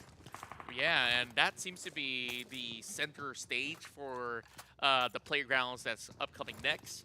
I think another few plays that teams could occupy would be Hacienda de Patron, where it's somewhat centralized as well, but with a lot of these areas that are also flat grounds, that's where you could either use it to your advantage to pick other teams off, or just hide indoors where you hope no other teams would be charging into those small areas of the hotels. But on the south end side, we see Access GR as well as Foreman Gaming taking it slow. The whole entire region of Los Leones absolutely empty. That could be a good passage into the circle. Yeah, and that's what we talked about earlier on, right? Like Los Leones is a good big space, so if teams were to land in there not knowing the whereabouts of other teams, your possibility of surviving is still pretty high because it's just so big and there's a lot of compounds. But do keep your eye on the area of the outskirts of Hacienda as well. There seem to be two teams earlier on, and Oh. here it is. Ness netting himself another elimination point, so it's going to be Triple K going down. Ness starts to move in with the UMP. It's going to be 1v2. He has two to deal with. Can he actually pull this punch out? Getting one. And can he get the second one? 50% of health left. Reloads immediately just behind the tree. Not really much of a backup from his teammates, but he do have the high ground, and we all know, as the great words of Star Wars, the high ground do win. Ness trying to win this fight, and oh no! Wait a second! Wait, what? Can he do it though? Katie's still running for his life. Profi's on the back. But they will still make quick work out of it. UC Jaguars secures the entire squad, acing them out. But Katie's, though, survived for so long. And you saw how they worked it out. Nez was the one taking charge. And he even calculated, okay, how many more bullets left in the chamber before he strikes. And unfortunately, that was like a headshot we saw coming out of Katie's to hit critical strikes. Close call for UC Jaguars. Very, very close one. Unfortunately, they lost one player in the process, so that's a little bit of a trade there. But hey, one life for four, not too shabby, I'd say. But now we move over to Baby. Looks like he's going to make that ice cold move as he tries to take out an elimination point. And yes, they will. There's going to be one in the bag.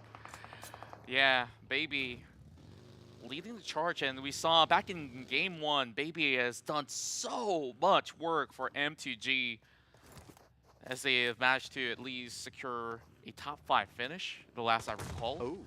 While this uphill climb may not be as disadvantageous as what we thought it would be. This ain't no Obi-Wan Kenobi moment of warning shots that's coming out of the members of Michael Leans. And Elevate Esports, they started to amp up back in the standout round, heading into the top 5 scenario as well. Dyer UGK, seems like he has been able to at least spot a few players out there, but this whole area of St. Martin and as well as the hillsides getting all too surrounded, and there's more casualties to come. Well, we have UGK on his feet already, just having himself peppered by the sprays coming out of RMC Flanker. Oh, RMC Flanker once more in the back. Spots a buggy onto the left, but not able to get a clear shot just yet. And Hood now moving on to the left. He saw a smoke, but not going to do much just yet as Danny tries to secure that elimination point. And it's going to be easy going out. And Danny from M2G, 2 elimination points for M2G at this moment. And they're still in the circle, but they need to be prepared as RMC starts to move in. Yeah, it really feels bad when you're stuck in the middle of nowhere to go and you have one whole squad just storming right through. M2G still has sure firepower to work with. Now they just have to deal with the rest of RMC Flanker. It's quite a distance for them to actually get anything done, and you can see majority of these players are using all these red dot sights as well as holoscopes for the moment. And Miramar, ideally, if you can get yourself a DMR with at least a 6x scope, it's going to be working wonders, but you take what you can get in the early games. But some players, they even prefer Ironside to align with their shots. So it's down to comfortability. Alep, he spots that Golden Mirado. Could have possibly take out some tires to negate M2G from moving about. Well, those who use iron sights, well, they are definitely iron very pro. I know that player. Oh, wow. Sounds familiar, eh? Yeah, very familiar. Very familiar. You've seen a lot of him. Yeah. But look at the southern side. So it's going to be Axis GR making that rotation towards Junkyard. And Junkyard is one of those places that last we saw had a lot of teams. And at this moment as well, there's like 4 teams around the area of Junkyard. But now we're putting focus onto a try again, trying to secure those elimination points onto the Dingoes. The Dingoes, besides their 2nd or 3rd place finish, other than that, it hasn't been the day so far. Yeah, it definitely didn't seem like they have much going their way overall. There must be a little bit more of things that they possibly need to work out on, especially during the early game where you need to have a sense of focus and direction. And I think they might have been able to carve out some stuff here inside Miramar at the very least. Now, seems like some of these players are still feeling it, just like try again, sing some at school. Overall, we saw last game, they try to take up fights, which wasn't really advantageous as well. So knowing when to strike is also a key factor in battle royales such as this. Yeah, so you need to take necessary fights, Mhm. as they always say, right? Then, considering that the circle moves towards the left, and we're at the third to fourth phase of this circle, I believe that there will be a lot of necessary fights being taken very, very soon. And we're already starting to see like a few knockdowns here happening. So 𝙏𝙐 being the next one to be knocked down somewhere else as 𝙏𝙐 tries to secure an elimination point for RMC flanker. 𝙏𝙐 immediately breaks out the vehicle, and that explosion have resulted in the casualty of 𝙏𝙐. 𝙏𝙐 really being very cheeky, hiding over the corner of the wall, while they are still across the original play. Oh, it's going to be Zip coming with a straight back instead. Will also be found by 𝙏𝙐 Gaming inside of the warehouse. Zip should still be safe. There's still a member of his that will be coming for the rescue, but it's gonna take a while before he gets all the way up the hill. It should be alright. Zip should be able to make it as 𝙏𝙐 starts to move in as well, giving back up his teammate. But once they pick him up, they need to make that quick decision whether to crash into the compound or they make a rotation elsewhere because they're currently on the outside of the circle.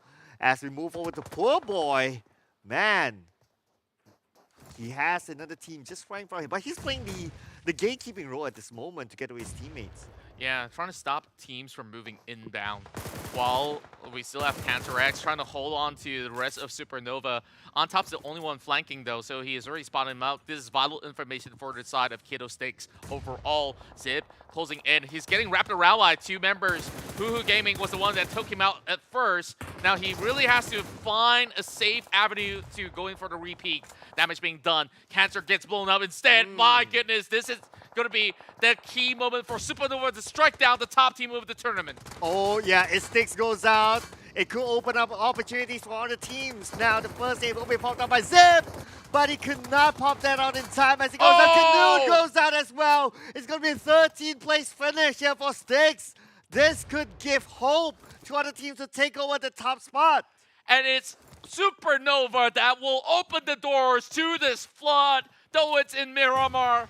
Now, chances for every other team to chase back up remains open until we see the results of Vikendi. But now we focus back on Miramar. 12 teams still remain. And out of the 12, whoever gets this chicken dinner can match up to the results that was churned out. All the hard work and effort that was set may come down to that final few points. I mean, as viewers, as casters, it will make Vikendi really exciting. Down to the last game, as we call it. And now the circle looks like it's going to go towards the outskirts of Hacienda del Patron. One team right smack in the middle of it as we see an airdrop as well, just on the right side of Hacienda. So that's going to be really interesting. The rotation is going to start to happen right now, and we're going to see more crashes as teams start to move in. That's right, and just navigating on that past fight where we saw 𝙏𝙐 overall were taking slower rotation as what they usually have made in the past few rounds.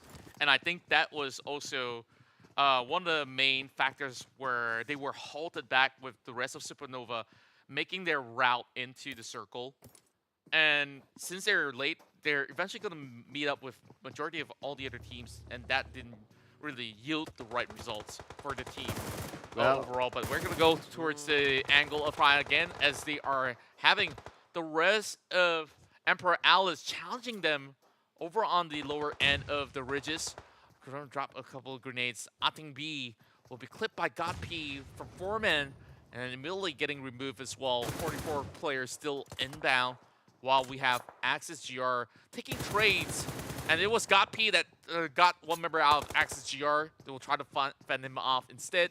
And they are trying to gatekeep players from moving into this region, as this is going to be a tough highway for them to work around. Oh yeah, it's not going to be easy, especially when the circle shifts away because they're currently by the edge, and likelihood of you not getting a circle at this moment if you're playing by the rim of it is going to be really, really high. So you got to get ready for the next phase of the circle. Bully goes down, taken out by Alip, somewhere else from RMC flanker, as teams. Okay, just keep your eye on the bottom right. I believe that there will be quite a challenge for that team to actually move in, considering that there are two other teams right in front of them. Indeed. Now, it's going to be a perfect prime spot for some of these players that are smacked directly into the middle. But a lot of action happening over on the southeastern side. Look at that. About 4 teams across this area where Try Again is on the outskirts. Same goes to the other players that are already by the edge of it. So Emperor Alice, they really want to take this fight. And the exchange didn't look well for Try Again, having one member being dropped out. Yeah, it's going to be look at me. Well, I'm not too sure if that's what he wants. He'll be taken down, but he should be able to be picked up by his teammate at this moment, but they need to do it quickly as Atomy tosses out Nate, putting pressure onto their opponent. Emperor Alice is currently playing the gatekeeping role, but there's another team right in front of them. Beta Boys is currently in the circle, and they are playing an even bigger role of stopping these teams from getting in. Well, they just have to go on foot. There is no vehicle options for them at all, so they must fight it out. Atomy tries to find those angles right. Now, with this smoke that is being churned out, there's not much vision for them, but poor boy, he spots them out. He has to run in, loses a couple of years. Oh, poor boy gets picked off. Ooh, Duck coming in from the left. He sees open on the right, starts to shoot, and Duck will finish him off, and Duck will secure the next elimination point for his team. Try Again, secures 3 elimination points, but now he has Beta Boys to deal with. Atomy goes down. And they strike while the iron is hot. Look at me, we'll be able to find Sid APAC, and there's gonna be another one. Look at him go! My, oh my, double pickup coming out of Look at Me, but the grenades fly in. The exchange is unreal. 1GB Gap came out of nowhere with this massive frag grenade. Oh, I'm afraid Duck is now sitting Duck as he tries to revive his teammate. 20 more seconds on the clock. They need to decide how they need to move, but then again, it could be possible. It could be necessary for them to take that fight against Beta Boys. They really have to settle it quick though. Dodge, duck, dip, and dive. Duck, at least cover every aspect of it to ensure that the team stays alive. He was the last hope. He gets 1 revive off. Now Beta Boys, they will have to make a move as well. That circle favors nobody except for one team and one team only. And guess who they are? TIP Engineers. They are here making sure that we take whatever advantage that was given, knowing for the fact that the top team is already out from this run. And it's still early for us to call it, but then again, if the engineers, if they manage to secure a second chicken dinner, this will could put them on top. But let's hang that thought for a second as we see the Dingo starting to move and going up against Polybeast right in front of the Molly. Will toss up at 𝙏𝙍𝘍. The Molly will put pressure definitely, but will not take out anyone just yet. Just creating a little bit more zone control, not leaving much room for the side of FPL to actually trade right back. Outside of play zone, our kicks will be taken out. Well, Bully C finds their entire RMC flanker. Double takedown from Bully. And that's all that he could get for now. M2G is also up over the corner. He will eventually get peppered out, but he's still alive for the moment. Naruto C dropping another grenade into the compound. What they couldn't really flush out the rest of FP on the other end. Naruto buying time for his teammates, but unfortunately the big bully will fall. I Trust currently playing by the edge of the circle as well, putting pressure onto the other side by tossing out Molly. 𝙏𝙍𝘍, waiting for the right moment. Naruto spots out his teammate, but there's nothing he can do to go towards bully. But looks like he will try by tossing out a smoke. I Trust trying to buy time for his teammates as well, as they need to fend off Polybeast that's just right in front of them.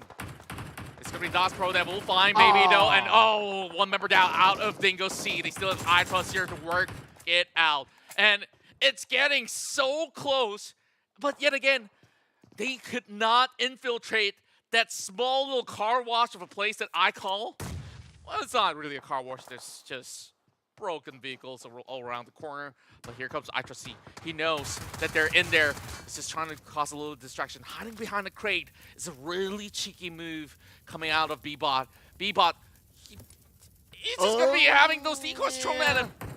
Was he flashed out? I'm not even sure. He knows he's there.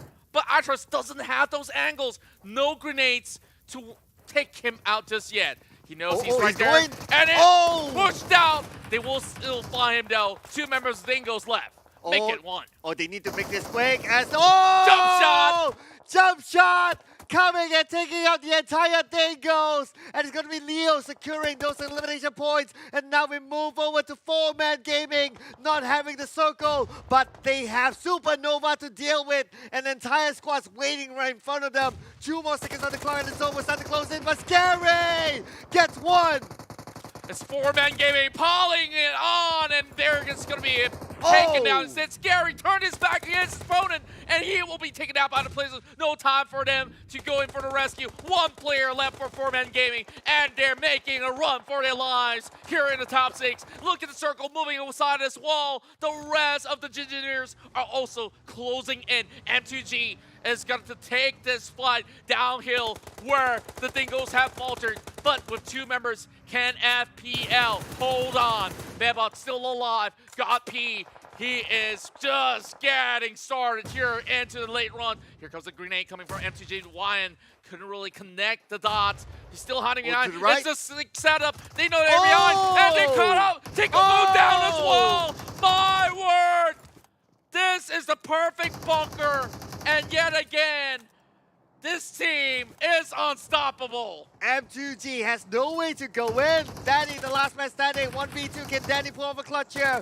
On the right, Danny almost getting Danny. one. Super low, and Danny will be taken down. It's going to be the top 3 teams now as we see Polybeast going up to the top 3 spot with 7 elimination points. Unbelievable, Sir Cloud. We have not seen plays like this happen for quite some time. 2 versus 4, multiple occasions. And these guys are crushing it. TIP Engineers, though, had a lurker infiltrating the building, and that's going to be 4-man gaming's very own God P. Makes it into the top 3 scenario. And all the rifles, 1 HP, we barely even see the health bars left. And he has to heal up just in time. Oh, not enough! Not enough! No, the zone had to come at the wrong time. It's going to be either the Gingineers now, or it's going to be Polybeast securing this chicken dinner. If the Gingineers could do it, they could top the #1 spot. But then again, the Gingineers will need to do the business. Now the Gingineers, they are going against Polybeast for, is it 3v2? I believe it's 3v2. Oh, shots being exchanged. It's going to be Bebot down. Only 1 player left. It's entirely doable for TIP Engineers. They're marching on. They will secure that point, and nothing will halt them ever so slightly. Leo T, the last member surviving of the Polybees. That's the only player that they have to deal with. Then they might want to end this with a bang. Oh, Nate did not land onto Leo. Leo, can he blow a clutch at 1v3? Leo moving to the left with the UMP. The Molly is going to keep him there. And there's nowhere he can go as Leo will be pressured by his opponent. Leo, nowhere to run. Leo will be taken out, and Leo will say goodbye as the Gingineers take home this chicken dinner. It's going to be 7 elimination points for them, and maybe, just maybe, they could be on top. With that being said, it's 2 chicken dinners secured for TIP Engineers as the team hailing from the Philippines have claimed 2 victories so far. Can they close out with the final chicken dinner in the back? We'll have to find out in moments time, but this has been a dramatic run, and we thought some of these teams out there were looking mighty fine. Kiddo Stakes, we're leading the pack. 2 impressive, consistent run, and now down to this final game, and man, TIP Engineers are making everyone work for the money. I know, right? The fact that this show doesn't show us the overall standings, right? So, I mean, it's hard for us to calculate even because we don't know. We may know like the 1, 2, and maybe 3, but we don't know the rest. So we don't know what's actually the point gap. So all teams would definitely need to play for play their hearts out towards the final game because, well, we still have prizes up until the #8 spot, right? So this is going to be crazy. Like, who's going to be the champions? We do not know just because we don't have the overall scores. Yeah, and overall, a massive performance coming out of Polybees of Vietnam. Like, that sort of trap setup, which we saw 2 members hiding behind those crates. Oh yeah. That is big brain plays out there that, these students have definitely figured out how to outsmart all. I just can't wait before we hop into that flight, but we definitely still have to give you guys all the details about the standings, which will, of course, give some time for them to tablet, because I'm pretty sure we saw so many action happening across Miramar. We just gotta ensure all the points are sitting where it needs to be. So before we get to that, let's check out some of the highlights that we have here in Match 3 in moments time. Of course, you are currently tuning to the Vivo Turbo Cup Challenge. So let's roll it back to minute 1, where we saw teams were located everywhere, and we saw some fights starting out in open grounds of Monte Vivo, and that's just the start of the downfall of Sticks. You know what's consistent between the three rounds that we have seen, right? It's like that's a lot of action. It's like you get teams that just run at each other. Teams like Sticks, for example. Like they don't really care. Like they're not worried about going out early. They just want to collect those elimination points, and this makes the whole tournament super exciting. Like there's not much of a passive gameplay. You see a lot of action all around, and like what we see here, even Try Again. Like, despite them going out fairly early in previous rounds, they take every round like it's a new round. Like, every round matters, right? Because you never know if you'll be able to break into the top 8. So, you can see them putting in a lot of effort to try to get as many points as possible.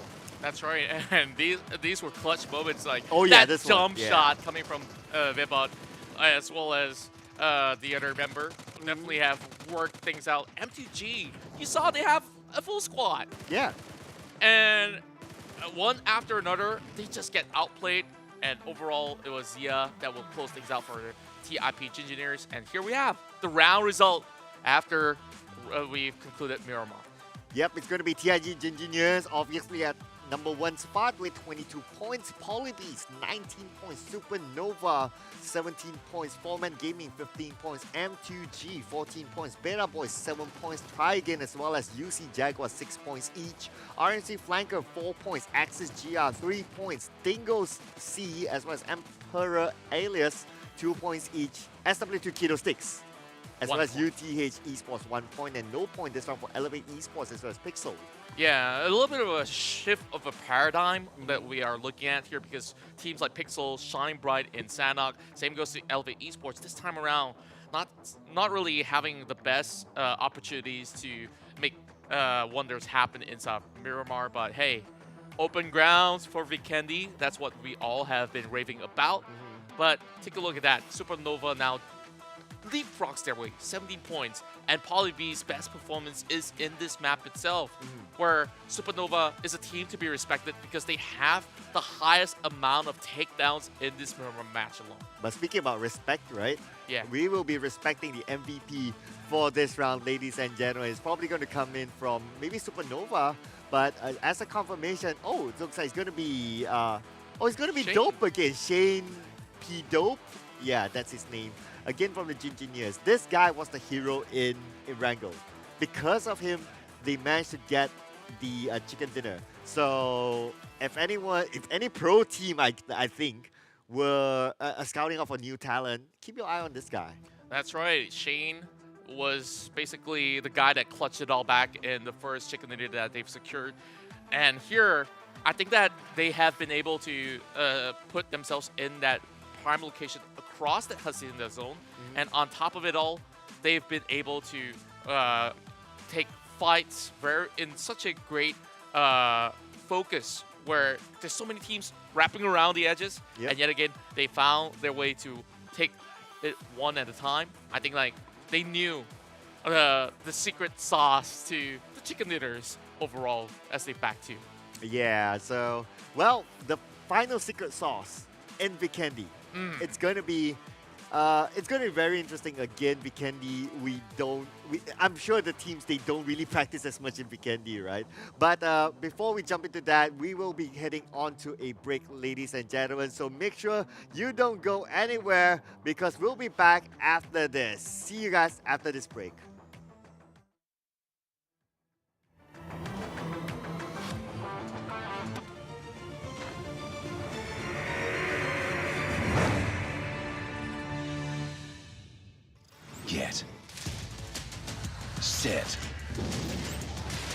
Turbo.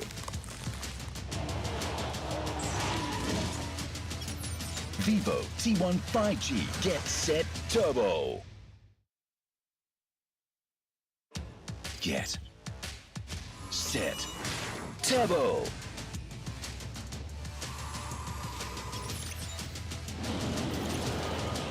Vivo T1 5G Get Set Turbo. Get Set Turbo.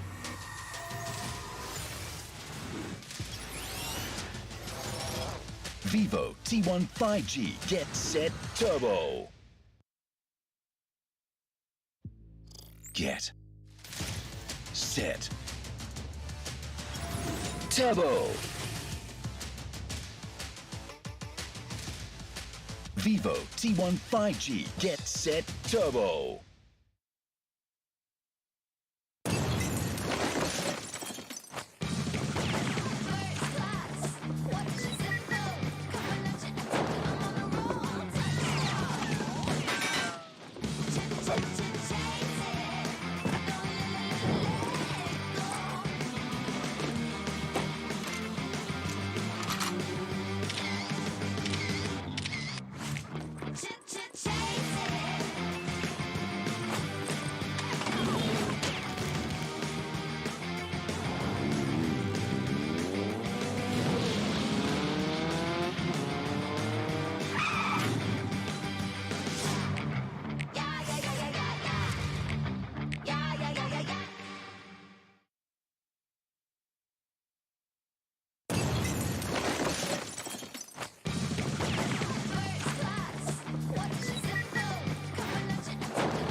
Get Set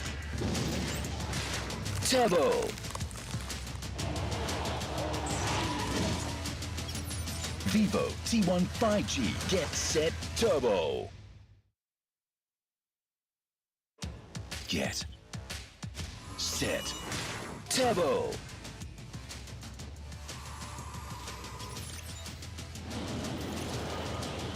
Vivo T1 5G Get Set Turbo. Get Set Turbo.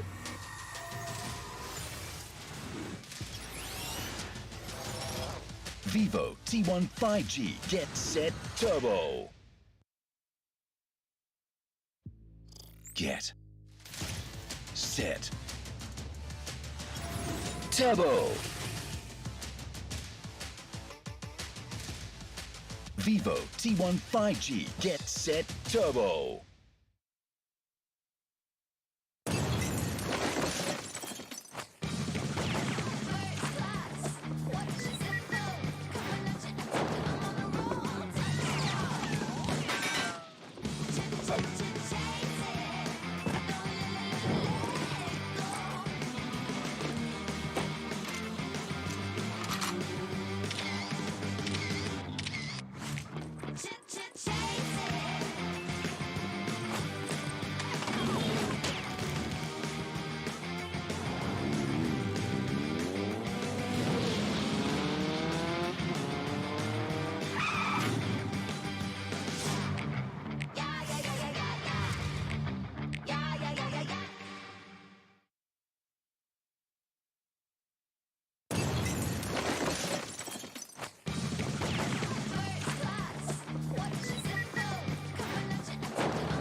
Get Set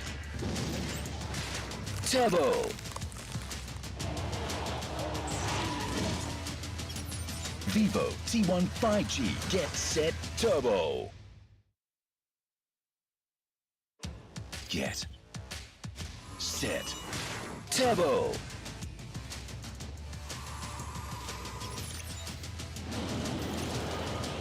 Vivo T1 5G Get Set Turbo. Get Set Turbo.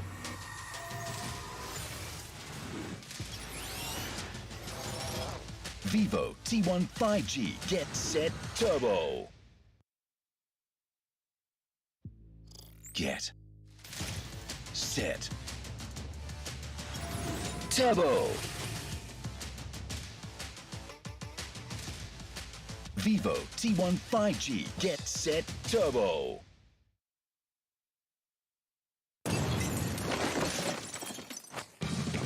Get Set Turbo.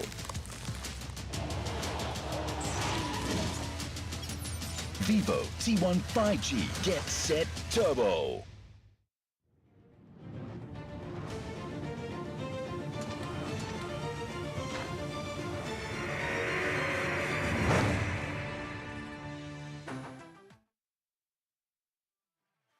And we're back for the final round. This is still the PUBG Mobile Vivo Turbo Cup Challenge 2022 Southeast Asia Finals. Together with us, your storytellers, my name is 𝙏𝙍𝘍, together with Contra.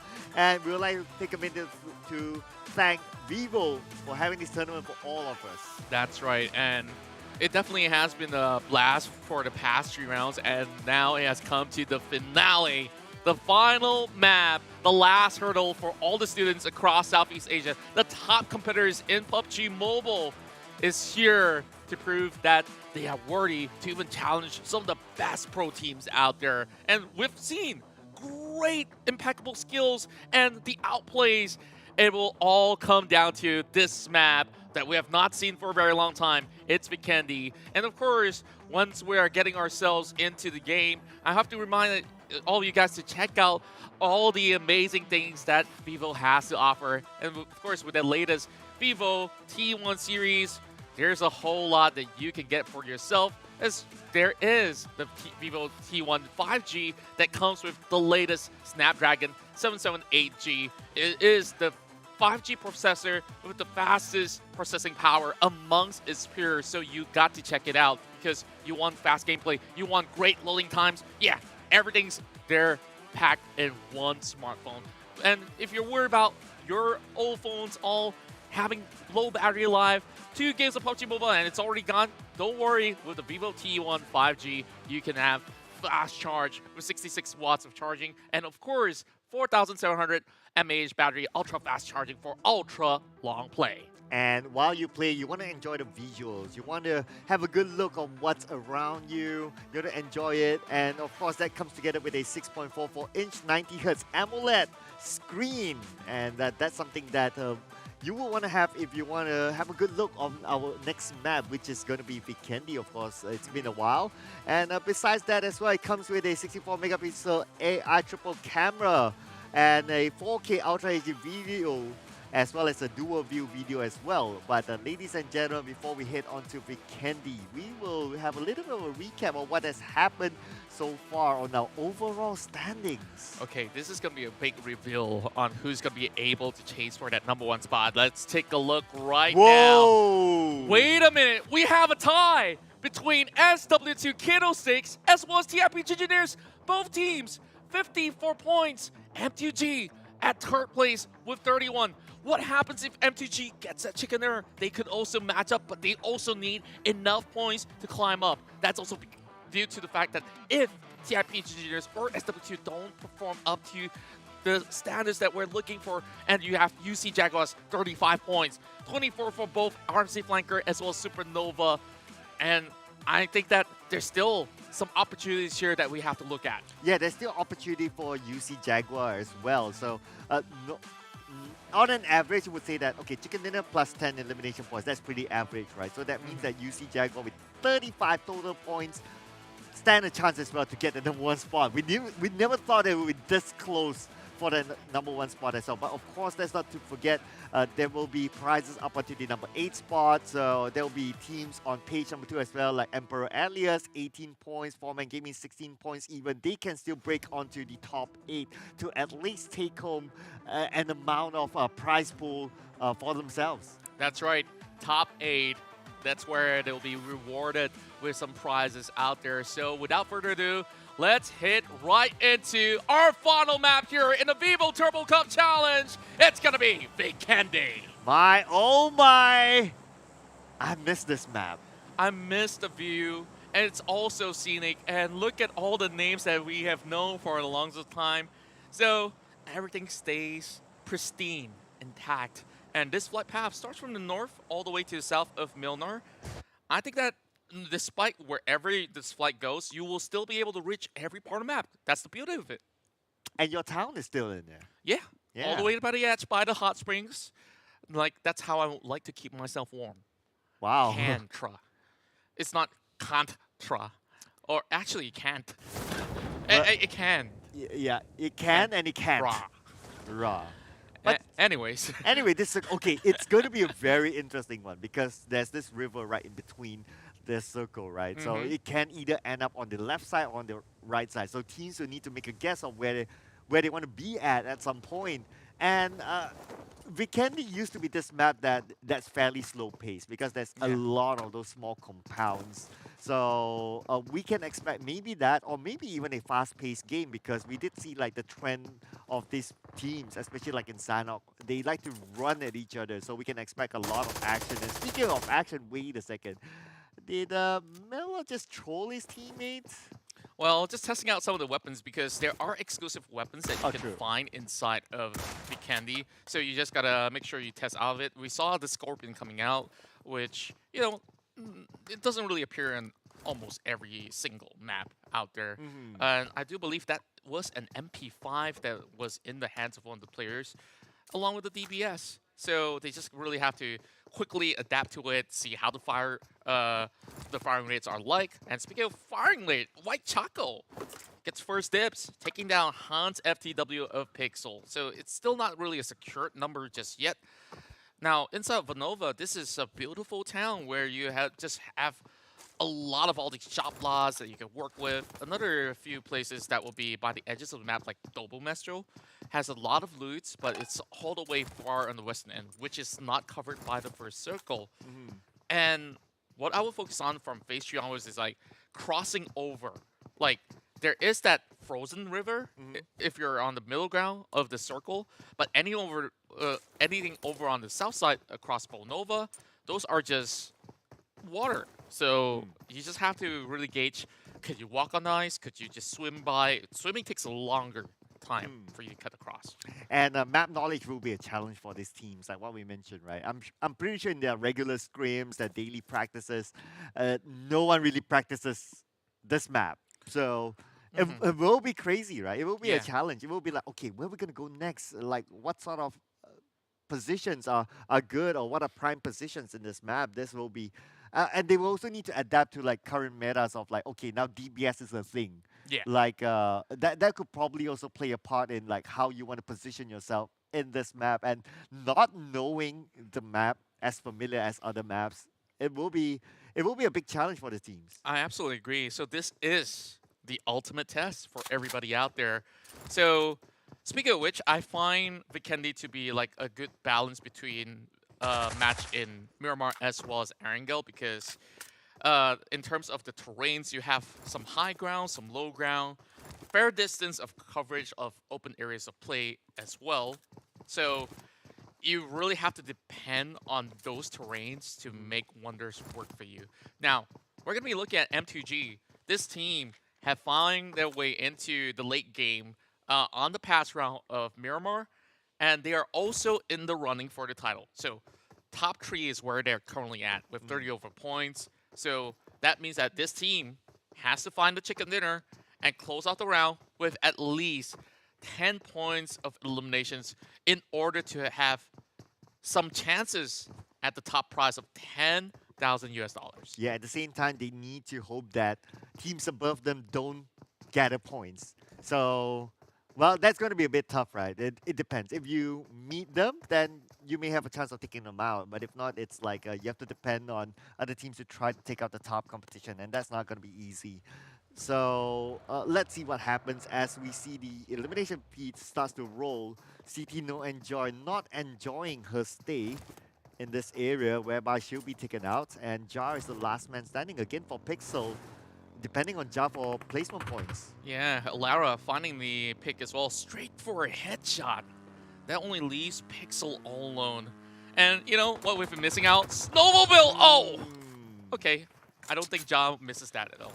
Oh, but look at this. The points were awarded to Gingineers. Wow, they extend their lead. Now, 2 points of a difference between them as well as Hero Sticks. Yeah, now they're definitely on top because they ended up the previous round with exactly the same amount of points.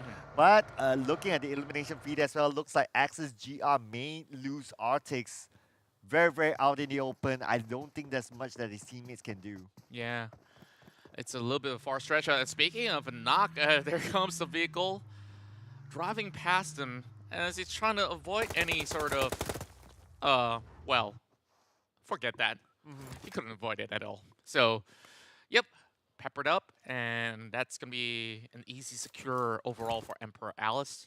But that also relays all this information back to Axis GR.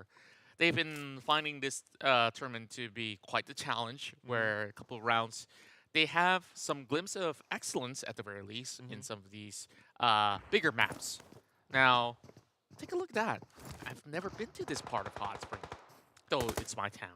Yeah, well, to be fair, it's just next to your town. But what's to be fair is to try again. They're netting in the elimination points, but Duck will be sent to pick up his teammate, so it's going to be okay for Atami, as a poor boy keeps guard, but no big moves just yet. Understandably, because there's this is a big compound.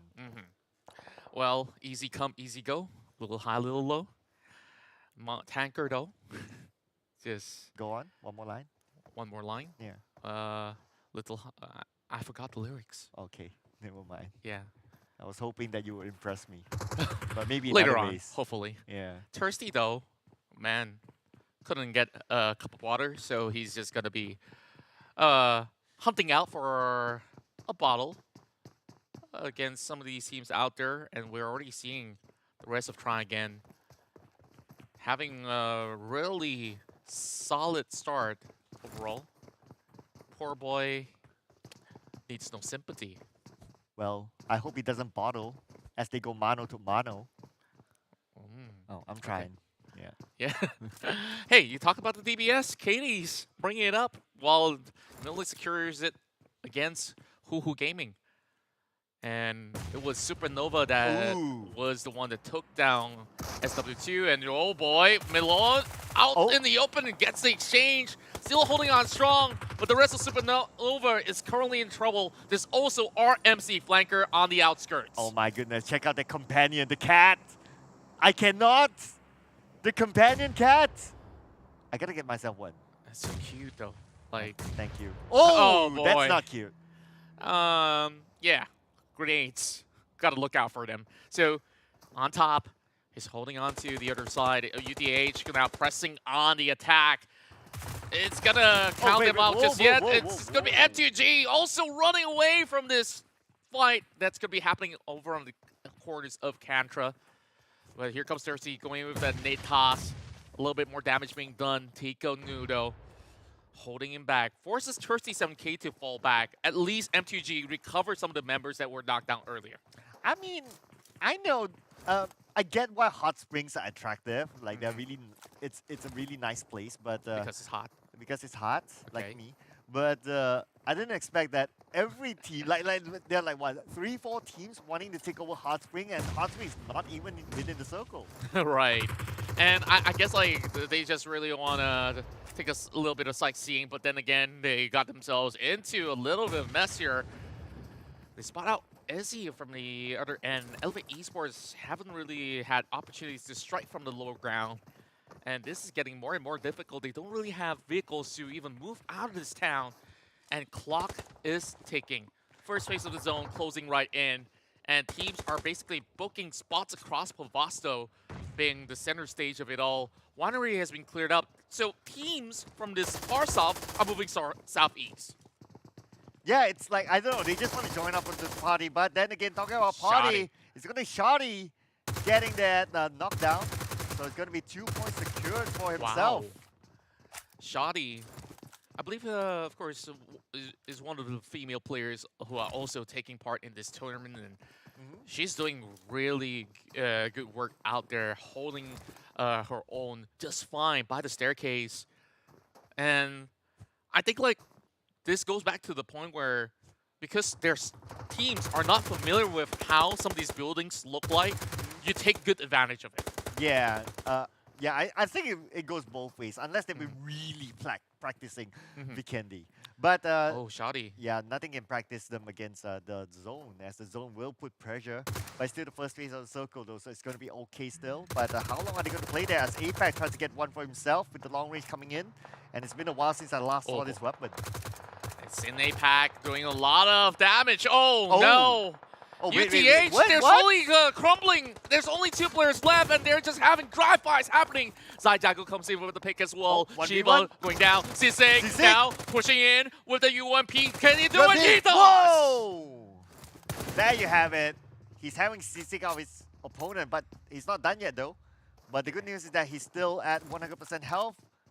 Reloading his UMP, getting ready for the 1v1. One more and tap. only one more tap, and there you have it. 𝙏𝙍𝙍𝘍 gets 2 in the bag, so it's going to be 1 for 2. Wow. Grilling them on a hot platter, but it's going to be M2G that will close out that fight against members of Elevate Esports. This took longer than intended, but M2G, they prevail. But yet again, take a look at the zone. There's still 1 more player left. Oh, okay, yeah. 37K.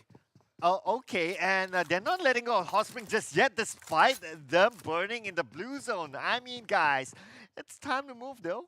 Yeah, I mean, don't stay too long in hot springs, because, I don't know. You know, when you go for a swim, and like, I don't know, this thing happens where your body gets dehydrated or sort, and then like, yeah, your skin just somehow turns different. If I think like players who are hanging outside the blue zone have similar results. How different is that? Honestly, I don't know. I can't be in the map to tell. Oh, okay. Maybe we should take a trip to a hot spring one of these days, then we'll know. Okay. Hot spring in Japan sounds nice. Wow. Flight tickets. Gotta check on them though. Gotta be pricey. Well, I'm sure there'll be a moment where the prices will be fair enough for us to go there. Maybe Or hopefully there's a tournament so we could just... Oh, that'll be even better. Yeah. Maybe a Vivo tournament in Japan, just saying. Yeah. Yeah. You know who to call? Ghostbusters? I thought Contractor Cloud. Never Not mind Ghostbusters. that. Back to the game. It's Canoon. All eyes on SW2 Keto Sticks. They have managed to basically have an even scoreline despite having dismal of a performance inside of Miramar. Now you can evidently see that this team plays a lot safer, but they've already planted themselves directly into the middle of the zone. But keep in mind, take a look at the minimap. There's also another team close by, and it's going to be Axis GR. Though Axis GR may not have shown up huge on the past few rounds, they can still do damage. You know what? This is exactly how I remember Vikendi. It's like there's a lot of these small compounds everywhere in the map that on the minimap you can see like, oh, they're like so close to each other, but because they're holding compounds, well, the keyword is holding, right? They'll be holding all the way until they are forced to move by the zone. So not too surprising that we can see like, oh, it may happen, but no, it's not going to happen that soon. It is just how Vikendi is. Exactly, and overall, when it comes down to situations where you are forced out of those compounds, there's still a lot of all these terrains because it's white as snow. Well, literally, it is snow.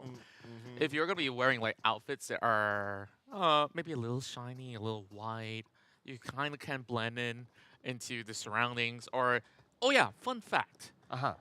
If you people haven't played Vikendi enough, the ghillie suits inside of those crates, those special crates, they're in white. Oh yeah. So it definitely do help. So it's a double-edged sword, like because some of the areas in Vikendi, like they're brown. True. Yeah. You're like a walking snow yeti. Yeah, I know, right? So if the circle happened to be there, then you're like, yeah, like shoot me. Basically, it's telling you I'm a walking target, like shoot me. But looking at the current condition, it could still go either way, though. It could still be the circle at the river, whether it's a frozen river or not. I think it's a frozen river. Yeah. It's going to be likely to happen. And teams are starting to make their move across. Atingvi gets picked out by TP Dust Pro. I do believe that will be players out of some of these teams that have been out there hunting. Ikeo landed themselves into Cement Factory, where this is also another challenging spot. And I've seen pro players climbing up to the top of the silo, where it gives them a bird's eye view, but you are also basically a target for those who happen to glimpse to the top, which is very unlikely. M2G, they're about to run into Axis GR. Oh, M2G against 2 from Axis GR. As they do know that he's there. Takes a shot, but not able to connect those bullets.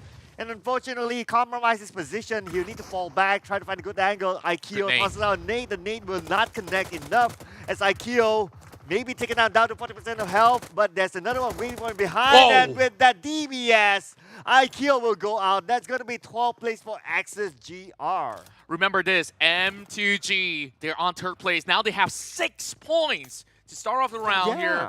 This is looking really good. It's happening. You can see they have the morale to close out the round in style. Now, the ball's back onto the rest of the court, though.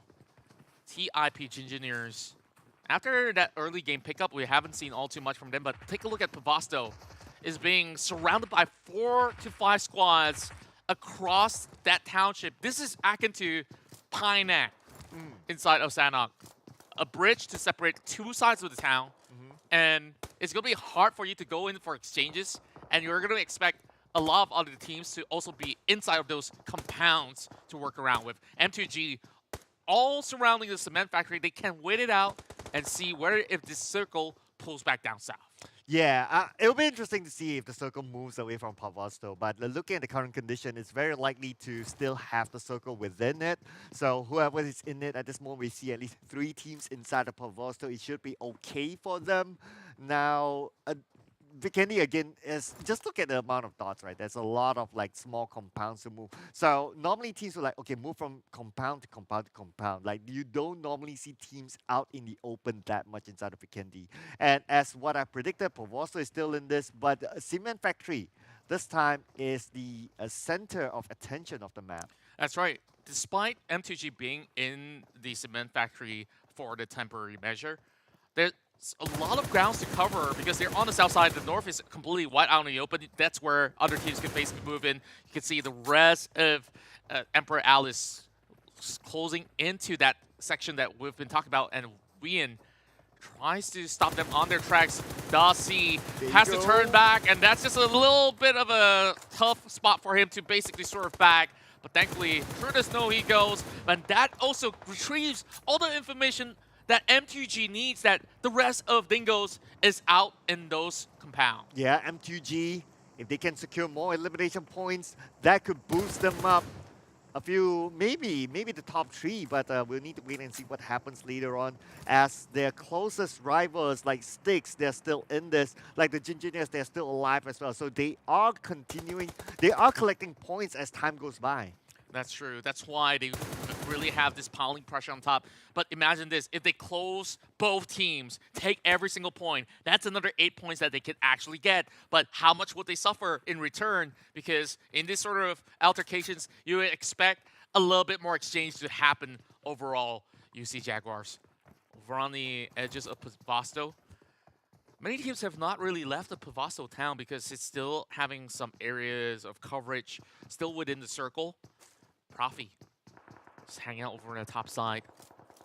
19 minutes, 40 seconds of play, and we are about to see the rest of these teams clash it all out. Phase 5 is where we'll expect a lot more teams to falter. Yeah, Phase 5. Expect some teams that's on the left side of the map to migrate, and from there on, we may see big fights happening, so we need to hold on to our horses for now. But UC Jaguars, they are pretty okay right now. Again, they're playing the same strat as any team would do inside of Vikendi. You move just from compound to compound. You don't necessarily need to take those big compounds. You can just take those small compounds, slowly move into the circle, and as long as you're in it, you'll be okay. But we'll be revealed with our next phase of the circle really, really soon. And it's very likely, look like Pavosto is now the center of attention again. Wow, and the patience definitely has paid off for a majority of the teams who are already inside the city, but it could still be on the outskirts of town, and that's where things can get a little bit more dicey. RMC Flanker could also move in from the southern side easily by going on foot. The thing about Vikendi is this: the drop rates for smoke grenades aren't aplenty, and therefore it's relying on how well you basically swerve around the course. And, Jago, he's getting picked off slowly. He's all alone. Armsy flanker, they're not even nearby. Oh, and Ness at the same time will be taken out by Alara somewhere else. Sanji will be knocked down by Alif Kun as Cannon starts to move in as well. Probably want to take advantage of whatever that's happening right below him because Styx will need points in the bag if they want to get that top spot. Indeed they should. Oh, good spot on shots coming in from Kanoon. SSR, not enough to take down 𝙏𝙐𝙍𝘍, but they should be cautious about this. Now they're going to be traded right back. There's going to be another squad that will drive right in. Well, it's going to be the rest of Kiddo6 committing into the compound. They're just rushing in. They have no regards. They just want those points, and they will eventually get it. Cancer Axe, though, is falling low. The grenade will clip him down. There's still a chance for the rest of 4G. Oh, here we go. Zip. They're trying to get as many points as possible, but right now, Cancer, unfortunately, he'll go down. Atmos cooks up a nade, but not necessary for him to do so, as they will eliminate one player out with 1 point in the bag for Styx. Cancer still needs a little bit more help right there. The Atmos X now charging the grenade. That's going to be spotting onto player 04. He will be able to dodge. And Atmos doesn't have any vests left remaining. Atmos slowly secures those points. And this time around, you can see Atmos really clutching it out for the team. 3 points in. Now, that should be able to match some of the members of TIPG Engineers on their pursuit to the chicken dinner. Tung Korea, though, he found that 𝙏𝙍𝘍. Oh, okay. 𝙏𝙍𝘍 is going to be really interesting, especially when it comes to close quarters combat. It's really, really good. And now with a 𝙏𝙍𝘍, with a Thompson that has 30 bullets, well, it can be extended to 50. It'll be super nice. But again, Pavosto is somewhat in the circle. M2G, I saw in the feed that they've managed to claim at least another 2 points. Right. So that could easily put them on double-digit kill points right now. As we see rotations coming by from the rest of TIPG Engineers there. Make it camp. We want to see this fight between M2G versus TIPG Engineers. It's about to happen in any moment's time. Oh my goodness. Our top teams are still in this though. Every one of them is still in this. So it's still anyone's guess of who is going to be the champion. M2G definitely working hard. 9 elimination points already in the bag. It's solid work coming out of M2G. Now they spot the rest of the Engineers. Hiding by the shack, spots the CL on the outskirts as well. Shots being fired, and the rest of the teams are also moving right by. Emperor Alice will slowly move from the far end of the kill, and they're also picking them off. M2G has the all-seeing eye right now, but they cannot take more time. 20 seconds to get in the circle. Oh, yeah, time is not on their side. Definitely 18 more seconds on the clock, but they need to take this fight. It's a necessary fight for them. Going up against the Engineers, but White Choco goes down. So that's going to be another team eliminated, but now down to the top 7 as Tangos will bow out as well. A really rough situation for a majority of the teams currently on board. 7 more still remain, and M2G getting tagged by RMC Flanker, so they definitely draw a little bit more attention right here, right now. Now, this is going to be alarming for them because now they're thinking about making a little bit of a U-turn because this place seems a little bit off limits and it's too much of a risk for M2G. After so much effort, now they will drive with 𝙏𝙐𝘍𝘍 out into the blue zone and find a different location to stall. Oh, but Baby is buying time for them as he puts pressure onto the other side. Looks like they may crash into the compound. Looks like they're going to take this fight. Oh boy. It's all down to this. M2G's only hope. Wyandotte holding them back. Already got a 3-pointer much early on. And they found themselves that 10-pointer secured. All they need, a chicken dinner and more points on board. Down to the top 5. Remember this, positioning points also matter for the rest of the teams. So the best way out is to take out TIP. Yes. Now they're going up against the Engineers. If they can take out the Engineers, this could be their the bomb! Oh my goodness. Unfortunately, TikTok will go down. Danny doesn't have any help. And I'm not too sure if TIP could actually handle the pressure. Now they're storming right in. M2G, they got him! Oh he slid him down! Wait, what? Okay, is this still He's alive? He's alive. Oh, yes, he is, but not the same for 𝙏𝙍𝘍. 𝙏𝙍𝘍 will go down as Shane tries to get one for himself. Shane trying to fend off his opponent. He's the last man standing for the Gingineers. Last man standing, and it's all down to the hopes and dreams of this squad from the Philippines. Swerving around, he's trying to clip onto Danny. Can he actually do it? He couldn't really connect it. The grenades are flying in as well. He has to make a run for his life, but they clipped him now. TIP Gingineers were upset here in the final round. Oh, the Gingineers, they're out, but now we put focus on the RMC flanker. RMC flanker playing the gatekeeping role, trying to stop. Looks like 𝙏𝙐𝘍 from coming in, and 𝙏𝙐𝘍 are still on the outside of the zone. Breathtaking. The huge upsets happening all around. Now there's only 6 teams left. M2G as well as 𝙏𝙐𝘍. These are the 2 teams with the potential to be crowned champions, but 𝙏𝙐𝘍 have problems on their own. They're still fighting on the bridge. Oh no, 𝙏𝙐𝘍 loses another teammate, and that's going to be the last 2 players for them. This could open up opportunity again for M2G, but we need to wait and see what happens later on as M2G needs to collect more points. RMC may be the one to slay the top team 𝙏𝙐𝘍 at this moment. Sanji version 2 managed to actually get one in the back, and it's going to be Baby there working a lot harder just to prevent anybody from moving into the circle. They have to circle with them. And on the opposite end, they just have to deal with a couple of players out there in order to conquer this. And so the Chicken Leader definitely looking really good in terms of their opportunity to secure it by the end of it all. Baby now charges right in. Knows that there's only one member of Alice, and he will spot him out. Trying to get a little bit more angle. He does get the damage though. Forces out. Oh, Baby couldn't bring the DPS in time. Oh, but then again, Win may want to go in and finish up the job. Win starts to move in. Win, can he go on? Can he continue? Or can he win this fight? And Win will bring the win to his team. 17 elimination points for M2G. I can't believe it. 17. I said, like what?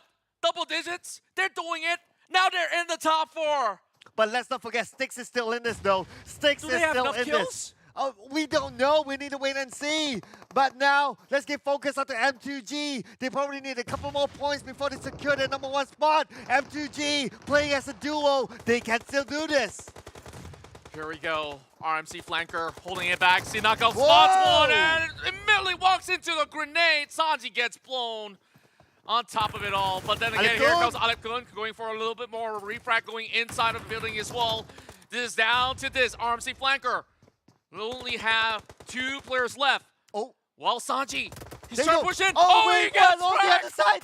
The other side. Oh, no. But again, Danny tries to secure their elimination point. They need the points in the back. They need to eliminate their closest opponent. That's going to be 𝙏𝙐𝘍. As Danny goes down. It's only down to Wyan. Top 3 scenario. 2 versus 2 versus 1. Now he spots out Cancer. That is the target that they need to take down. That will be 𝙏𝙐𝘍 on the other corner, but he will open up a little bit more room. Wyan already got in 6, and he prioritized saving his teammate. He needs the firepower, and this is the correct order of a move. It's going to be a little bit dicey here, where Polybees, they made it to the top 2 in Myanmar. They have to pull a wonder of a round in order to defeat the top 2 teams in the tournament right now. And 𝙏𝙐𝘍, they are still in this though, so let's not forget about them. They are collecting those placement points for sure. As now Danny will need to fight their way into the circle. 𝙏𝙐𝘍, they do have the combat, they do have the circle at the same time. Then Danny gets one knockdown to 𝙏𝙐𝘍. One more to go. Can he secure that? Yes, he will. Make that 2. Make that 3. Whoa! Can he get Make that 4! Danny! 9 frags! Oh, collected by Danny, and now there's only going to be one opponent in their eyes, and it's going to be 𝙏𝙍𝘍 rushing right in. Final member, can he do it? Can he do it? It's going to be Danny. 1v1. 1v1, there you go. Danny counter-fired upon, and now Danny tries to win this fight. Danny will revive his teammate. Everyone's going to take their time. They're currently in the circle. Zip, can he pick up his teammate in time? Cancer will be revived, but Danny, he'll be able to do it in time, as Danny will pick up Win, and now they started to move in, tossing out those mollies. They're going to be clicking up the grenades as well. Toss in the right direction. It's going to be clipped a little bit, and they will get another knock. 2 versus 1 once again. Now they know where it's at. It's almost done, and Dustin, M2G, they're doing it. They're going to get the chicken dinner. Can they actually top this all off? Danny's moving in, and he gets it.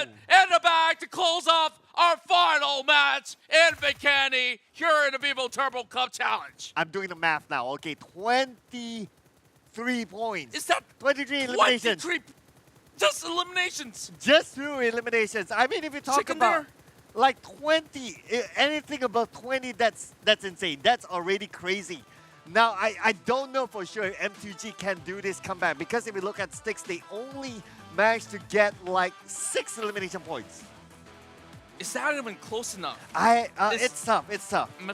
Mathematically, remember there was a huge disparity of gap from 1 and 2 tied up. Yeah. And there was almost like, what, more than like 10 points to chase up to that number one spot. So M2G, despite all of that disparity of difference when it comes down to the numbers, they not only tie up the points right now, this chicken dinner that they sought after, everything that everyone would count them out just by the record, they're defying it. They're breaking those boundaries. They're setting the bar high. And this is that magic number, 23 elimination points that you're talking about. Could this bring them the championship? I mean, it's hard to tell because we got Styx. Oh, man. 38 points. Yeah, could this be an insane comeback here for M2G? Or could Styx have done enough to secure that that number 1 spot? Because, okay, their other closest rivals is, let's see here. It was the Gingineers. So the Gingineers, they did average in this round. Yeah. So I think the Gingineers will not be the champions. So I think that it could be either Styx or M2G. It's down to these two. Yeah. Despite all of that, of course, that will still remain that these 3 teams will definitely be within that top 3 ratio. And of course, we definitely thank all the teams for working so hard throughout all these 4 rounds. And of course, it all goes down to the final results. And we thank those that have participated. But man, I guess we just really have to wait for the scoreboards to show up. And that's where we will crown who will be the victors of the Vivo Turbo Cup Challenge. Yeah, I mean, it's a very close call. It's closer than what I thought, you know. I thought, like, okay, if we a lot of things needed to happen, right? Like, for other teams to bout earlier and for M2G to show up big time. Like, when I thought big time, I thought, okay, we've seen averages of 10 points or 12 points in terms of eliminations. But we never expected 23. Yeah. It's like, okay, Contra, you set the bar, let me double that. And it's not like they maintain all 4 of their players to get the 23 eliminations, right? Towards the end, they were like down to a duo. So it's like they just went at people. They knew that their mission was that, okay, in order for us to get that number 1 spot, it's either we go big or go home. So they definitely went big. And they went big in a map that's, I'm pretty sure it's not that familiar to them. That's right. And overall, like, despite the obscure, the things that they may not know the best about, or maybe they have practiced because there was enough time for them to prepare for the tournament.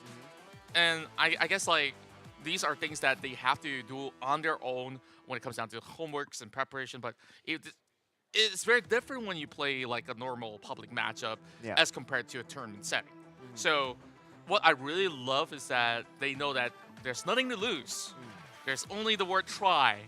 And they went the extra mile to show us, like, oh, sure, 3 teams are in front of us. Let's just go get them. Yeah. These guys, go-getters. They had the mindset of, like, we got nothing to lose, right? What could be the worst thing that happened to them is that they don't get the championship.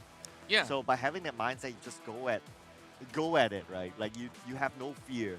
You're like, okay, let's just go at it. Whatever happens, happens. And plus, in current tournament modes, right, you wouldn't know exactly who gets eliminated until they get eliminated. So you just focus on yourself. But before we go on to the scoreboard, of course, let's check out the highlights of whatever happened earlier on.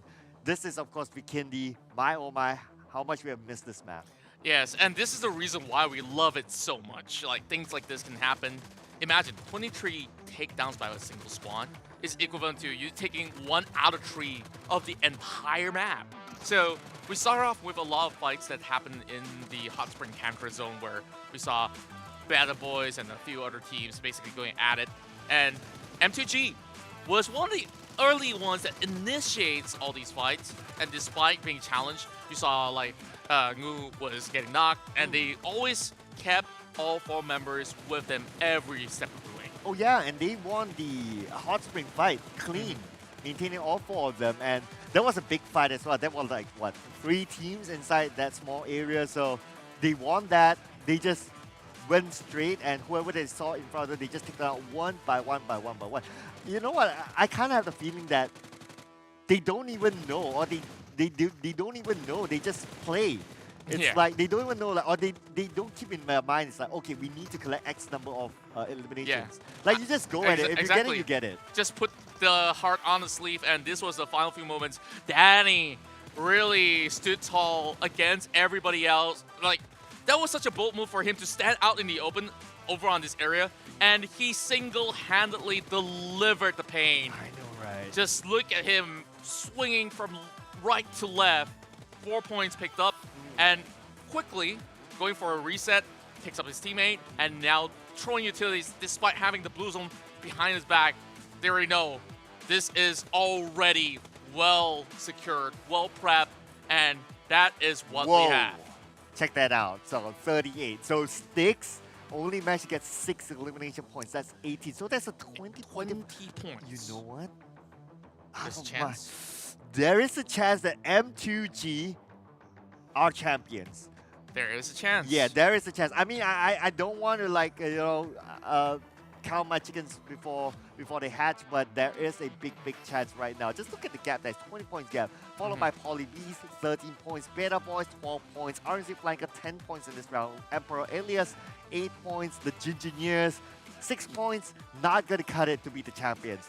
UTH Esports as well as UC Jaguars, 4 points, 4-Man Gaming and Elevate Esports, 3 points, 1 point for Try Again, Supernova, Dingo C as well as XGR and Pixel.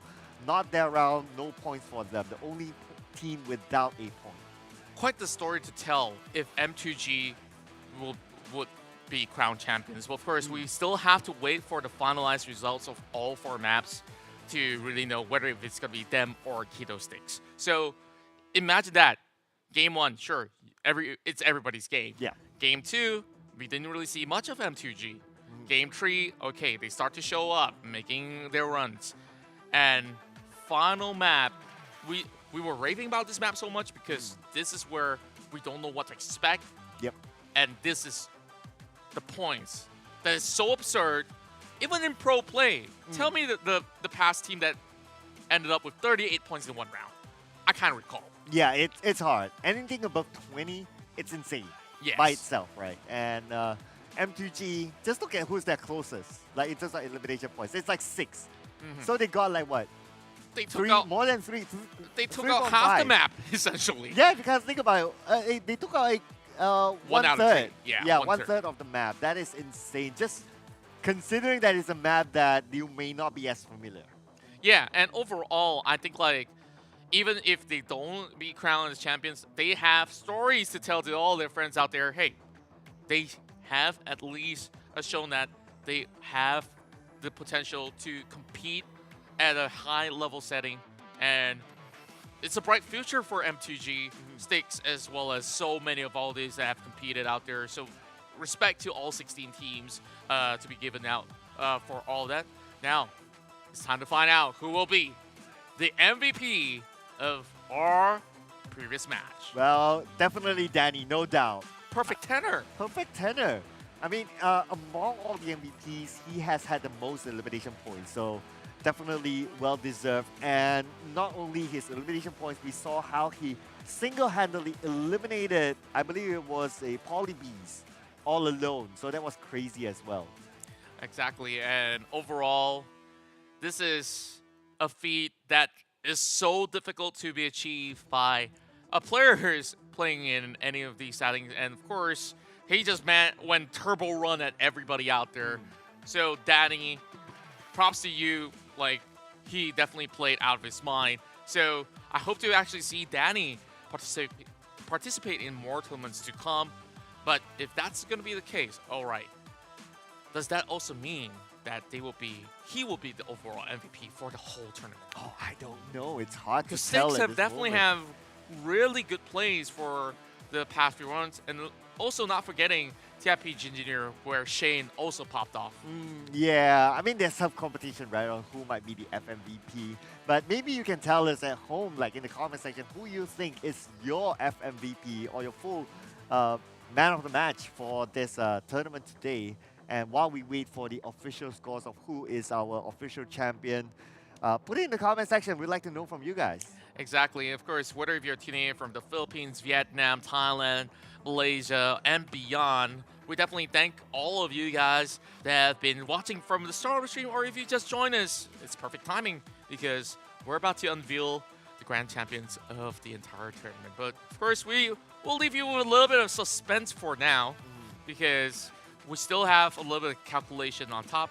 Now, we spoke a lot about top 1, top 2, top 3 potential. Like, I believe that there's also those teams that were contending for the top 8 regions as well. Like, all the way from 4th to 8th, there's still prize to be given away. And before we even get to that, I'm pretty sure that, they'll be looking forward to joining more tournaments coming from Vivo. Oh yeah, of course. So we'll be looking forward to seeing more of these kind of tournaments, especially these kind of tournaments. It's for varsity level. Like you open up the gateway for up and coming players, right? Because normally when you talk about like a general tournaments, you would see that maybe tier 2 teams joining, or maybe sometimes other pro teams. So a lot of those spotlights will be given to them. But thank you so much to Vivo again for having this kind of varsity tournament that allows young players to show their stuff. And maybe one day we might see them again in the Pro League. You never know. Names like Danny may show up again. Names like Shane may show up again. So I hope they get a tryout maybe one of the pro teams who might be watching this at this moment. That's right. And, there's students who have possibly spent a lot of hours on their assignments and everything. And everything about gaming is also a fair balance of how you manage your daily life so you can fit enough practice hours and also have everything else on top. So hopefully everything scores pretty well, just like how some of these players did. Now, Sir Cloud, would you do the honors? Because we have our overall standings coming at your way. Yes. Are you ready, ladies and gentlemen? We will know who's our official champions. Let's go overall standings. Congratulations to Sticks. They still win this. They still did enough to do this, but look at M2G, so close. Only 3 points differentiates them from the championship. Congratulations to SW2, Kiddo Sticks. Kiddo Sticks have done it. Despite they only have 1 chicken dinner, they remain to be the most consistent team overall. And M2G, they needed 4 more points to deny Kiddo Sticks, but that effort inside of Vikendi was a round that we will never forget. TIP Engineers unfortunately fall in the middle of that final match, and that despite that, they still come out on the 3rd place. They will still walk away with some really good prizes out there with 60 points. And RMC Flanker, they bounce all the way up on this final map as they got themselves 34 points. And behind them, Polybees makes it to the top 5. Congratulations to them, where we have UC Jaguars with 29. And Beta Boys have also moved into the 7th place with 27 points. And on 8th, we've got Emperor Alice of Thailand with 26. So close for Supernova to secure at least a spot that allows them to get part of the prize pool. 25 points, just 1 point behind Emperor Alice. And we have Team Pixel 21 points, and we have 4-Man Gaming as well at page number 2. UTH Esports 18 points, Dingo C 15 points, same goes with Elevate Esports 15 points as well. Try again 12 points at Axis GR, only managed to get 6 points in this tournament. So congratulations again to Sticks. What a great showing for them, and Sticks, my oh my. I mean, fairly consistent, only 1 round that they drop out fairly early, but other than that, throughout we can say that 3 rounds, good consistent gameplay from Sticks. That's right, and those are your results, and let's, of course, give a huge round of applause and standing ovation for your grand champions of the Vivo Turbo Cup 2022 Southeast Asia. Give it up for SW2 𝙏𝙐𝙍𝘽𝙊. And they are not only the champions for the Southeast Asia level, right? They are also their country champions as well. So it's a back-to-back championship for Styx. And I must say, again, I really like what they're wearing. Like, they are like, you know, this happy bunch, you know, with their one of the players smiling like that. It's a pose that you don't see every day.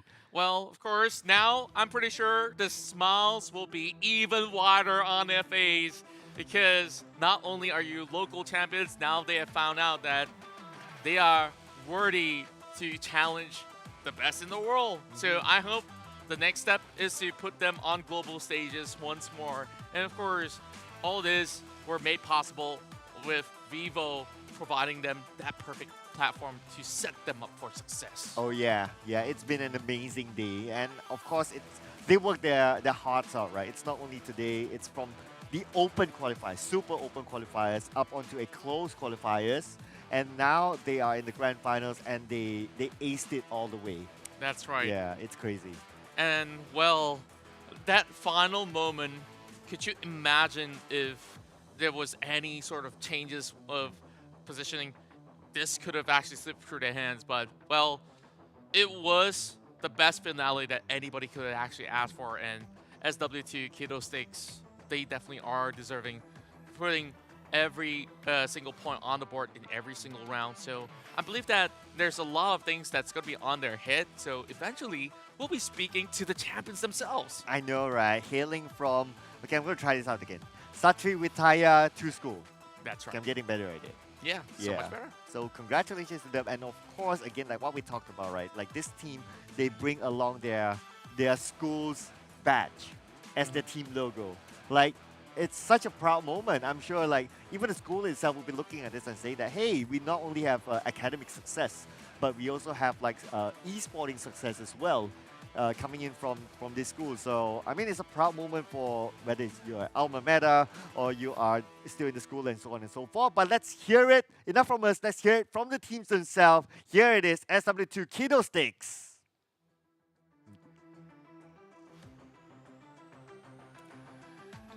Hi there, and please welcome SW2 𝙏𝙍𝙍𝘍𝘽. We have Cancer X. Congratulations, you are our champion of the Vivo Turbo Cup Challenge. How are you guys feeling right now? ด้วยนะครับที่ได้เป็นแชมป์ในการแข่งขันรอบนี้นะครับแล้วก็ตอนนี้รู้สึกไงบ้างครับก็รู้สึกดีใจแล้วก็รู้สึกคลายความกดดันที่ว่ามีตอนเทียร์3เยอะมาก They feels great, really great, but it seems like they unlocked some fearless in themselves since game 3. Yeah, that's it. Yeah. Okay, so tell us what went through your mind, because game 3 you went out early, and what went through your mind as you approached Vikendi?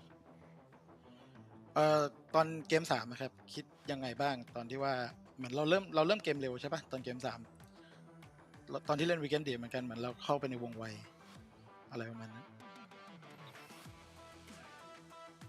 ได้ยินไหมครับยังไงล่ะครับตอนเกมใช่ครับตอนที่เล่นเกม3อ่ะตอนที่เราเล่นอ่ะเราคิดยังไงกับแผนของเกมนั้นครับ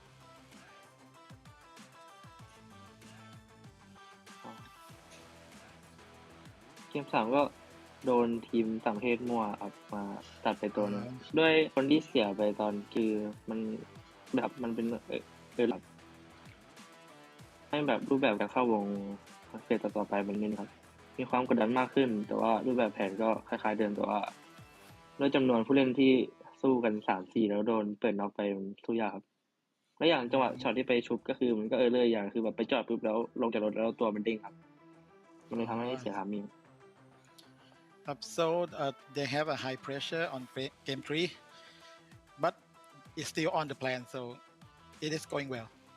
Yes, indeed. And after all that hard work, you guys have won a huge sum of money, $10,000 all gained for your team. And of course, you guys also made your school proud from 𝙏𝙍𝙍𝘍𝘽 2 school. So is there any one or anything that you want to shout out to with your success by the end of this whole tournament?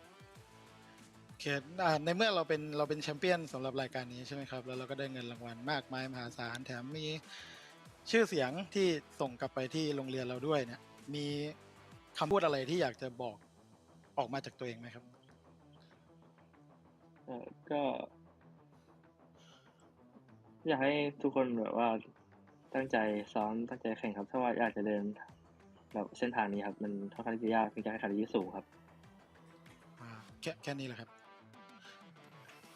ครับ Yeah, they planning to continue on the esport road for the next tournament. They're just happy, nothing at all.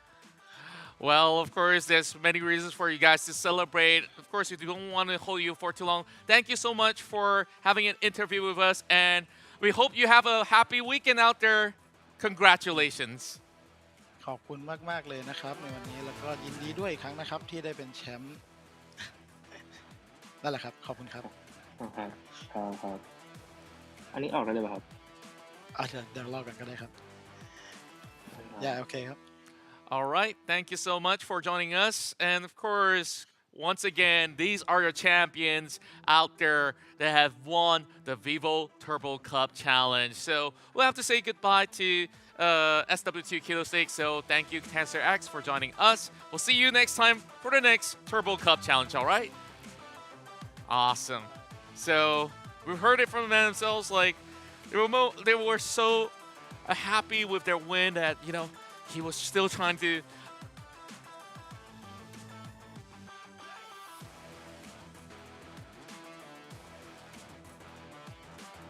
wait really hard. Yeah, I know, right? I mean, like what he said, right, there was a lot of pressure onto them, especially when they went up fairly early on in game number 3. So there was a lot of it going through them. I think they're still trying to sink into the fact that they won it, actually. Because he realized that game number 3 wasn't their game. And suddenly it's like, they tried to do their best, and after game number 4, all of a sudden they're champions. So I think he's still in that moment of trying to accept reality as it is. Exactly. And those last words, I think it really rings strongly for those who really are dreaming of becoming pro players or anything that's relevant into the esports scene. Like, Vivo has set this perfect platform that inspires them and really push them into such a direction that dreams are made possible. And this is what the Vivo Turbo Cup Challenge is all about. Making those dreams come true. And you heard it. He wants to keep going. So we'll expect to see Cancer X and the rest of SW2 Kilo Stakes to keep on showing up in all these future tournaments out there. We really hope for the best out of them, and they definitely do have a future ahead of them. And talking about possibilities, this tournament wouldn't be made possible without the support from Vivo. So thank you so much to Vivo. With the Vivo T1 5G series, you can get a Snapdragon 778G 5G processor, which is currently the fastest 5G processor among its peers. And when you have long running games, if you need to play a tournament of 4 rounds, 5 rounds, 6 rounds, you need to have a long-lasting battery. And of course, a Vivo T1 5G, 66 watts flash charge and 4,700 milliamps amount of battery. It is good. It is more than enough to play this length of a tournament. That's right. You got a 90 hertz AMOLED screen with 6.44 inch as well. You can just basically have dazzling visual all in the palm of your hands. And on top of that, 64 megapixel of AI triple camera for HD night shots and 4K Ultra HD video. And it comes with a dual view video. So with that being said, of course, you can check that out on your nearest Vivo stores or even online. Head over to their website or just go ahead, follow them on social media just to get all the latest news and all the tech gadgets that's going to be coming up from their T1 series and beyond. So I believe that wraps things up for us here, Sir Cloud. My name is Contra, and I hope all of you guys who are tuning in are going to have a great weekend overall. Any last words from you? Well, again, thank you so much to Vivo. Thank you so much to the people working hard behind the scenes as well, our production team, our producer, our marshals, our OB, everyone else who has been working hard. The League Ops graphics guy, I try not to miss out anyone because I got called out the last Don't time worry, it's for a very missing long out some, list, some so- roles as well. Every one of them, they are weaving behind the scenes as well. Thank you so much to everyone. Without you guys, this wouldn't have happened. And thank you to Contra as well for casting alongside with me. But then again, it is all from us, ladies and gentlemen. Thank you so much for all of you for watching as well. We'll see you in the future. Bye. Check out the highlights.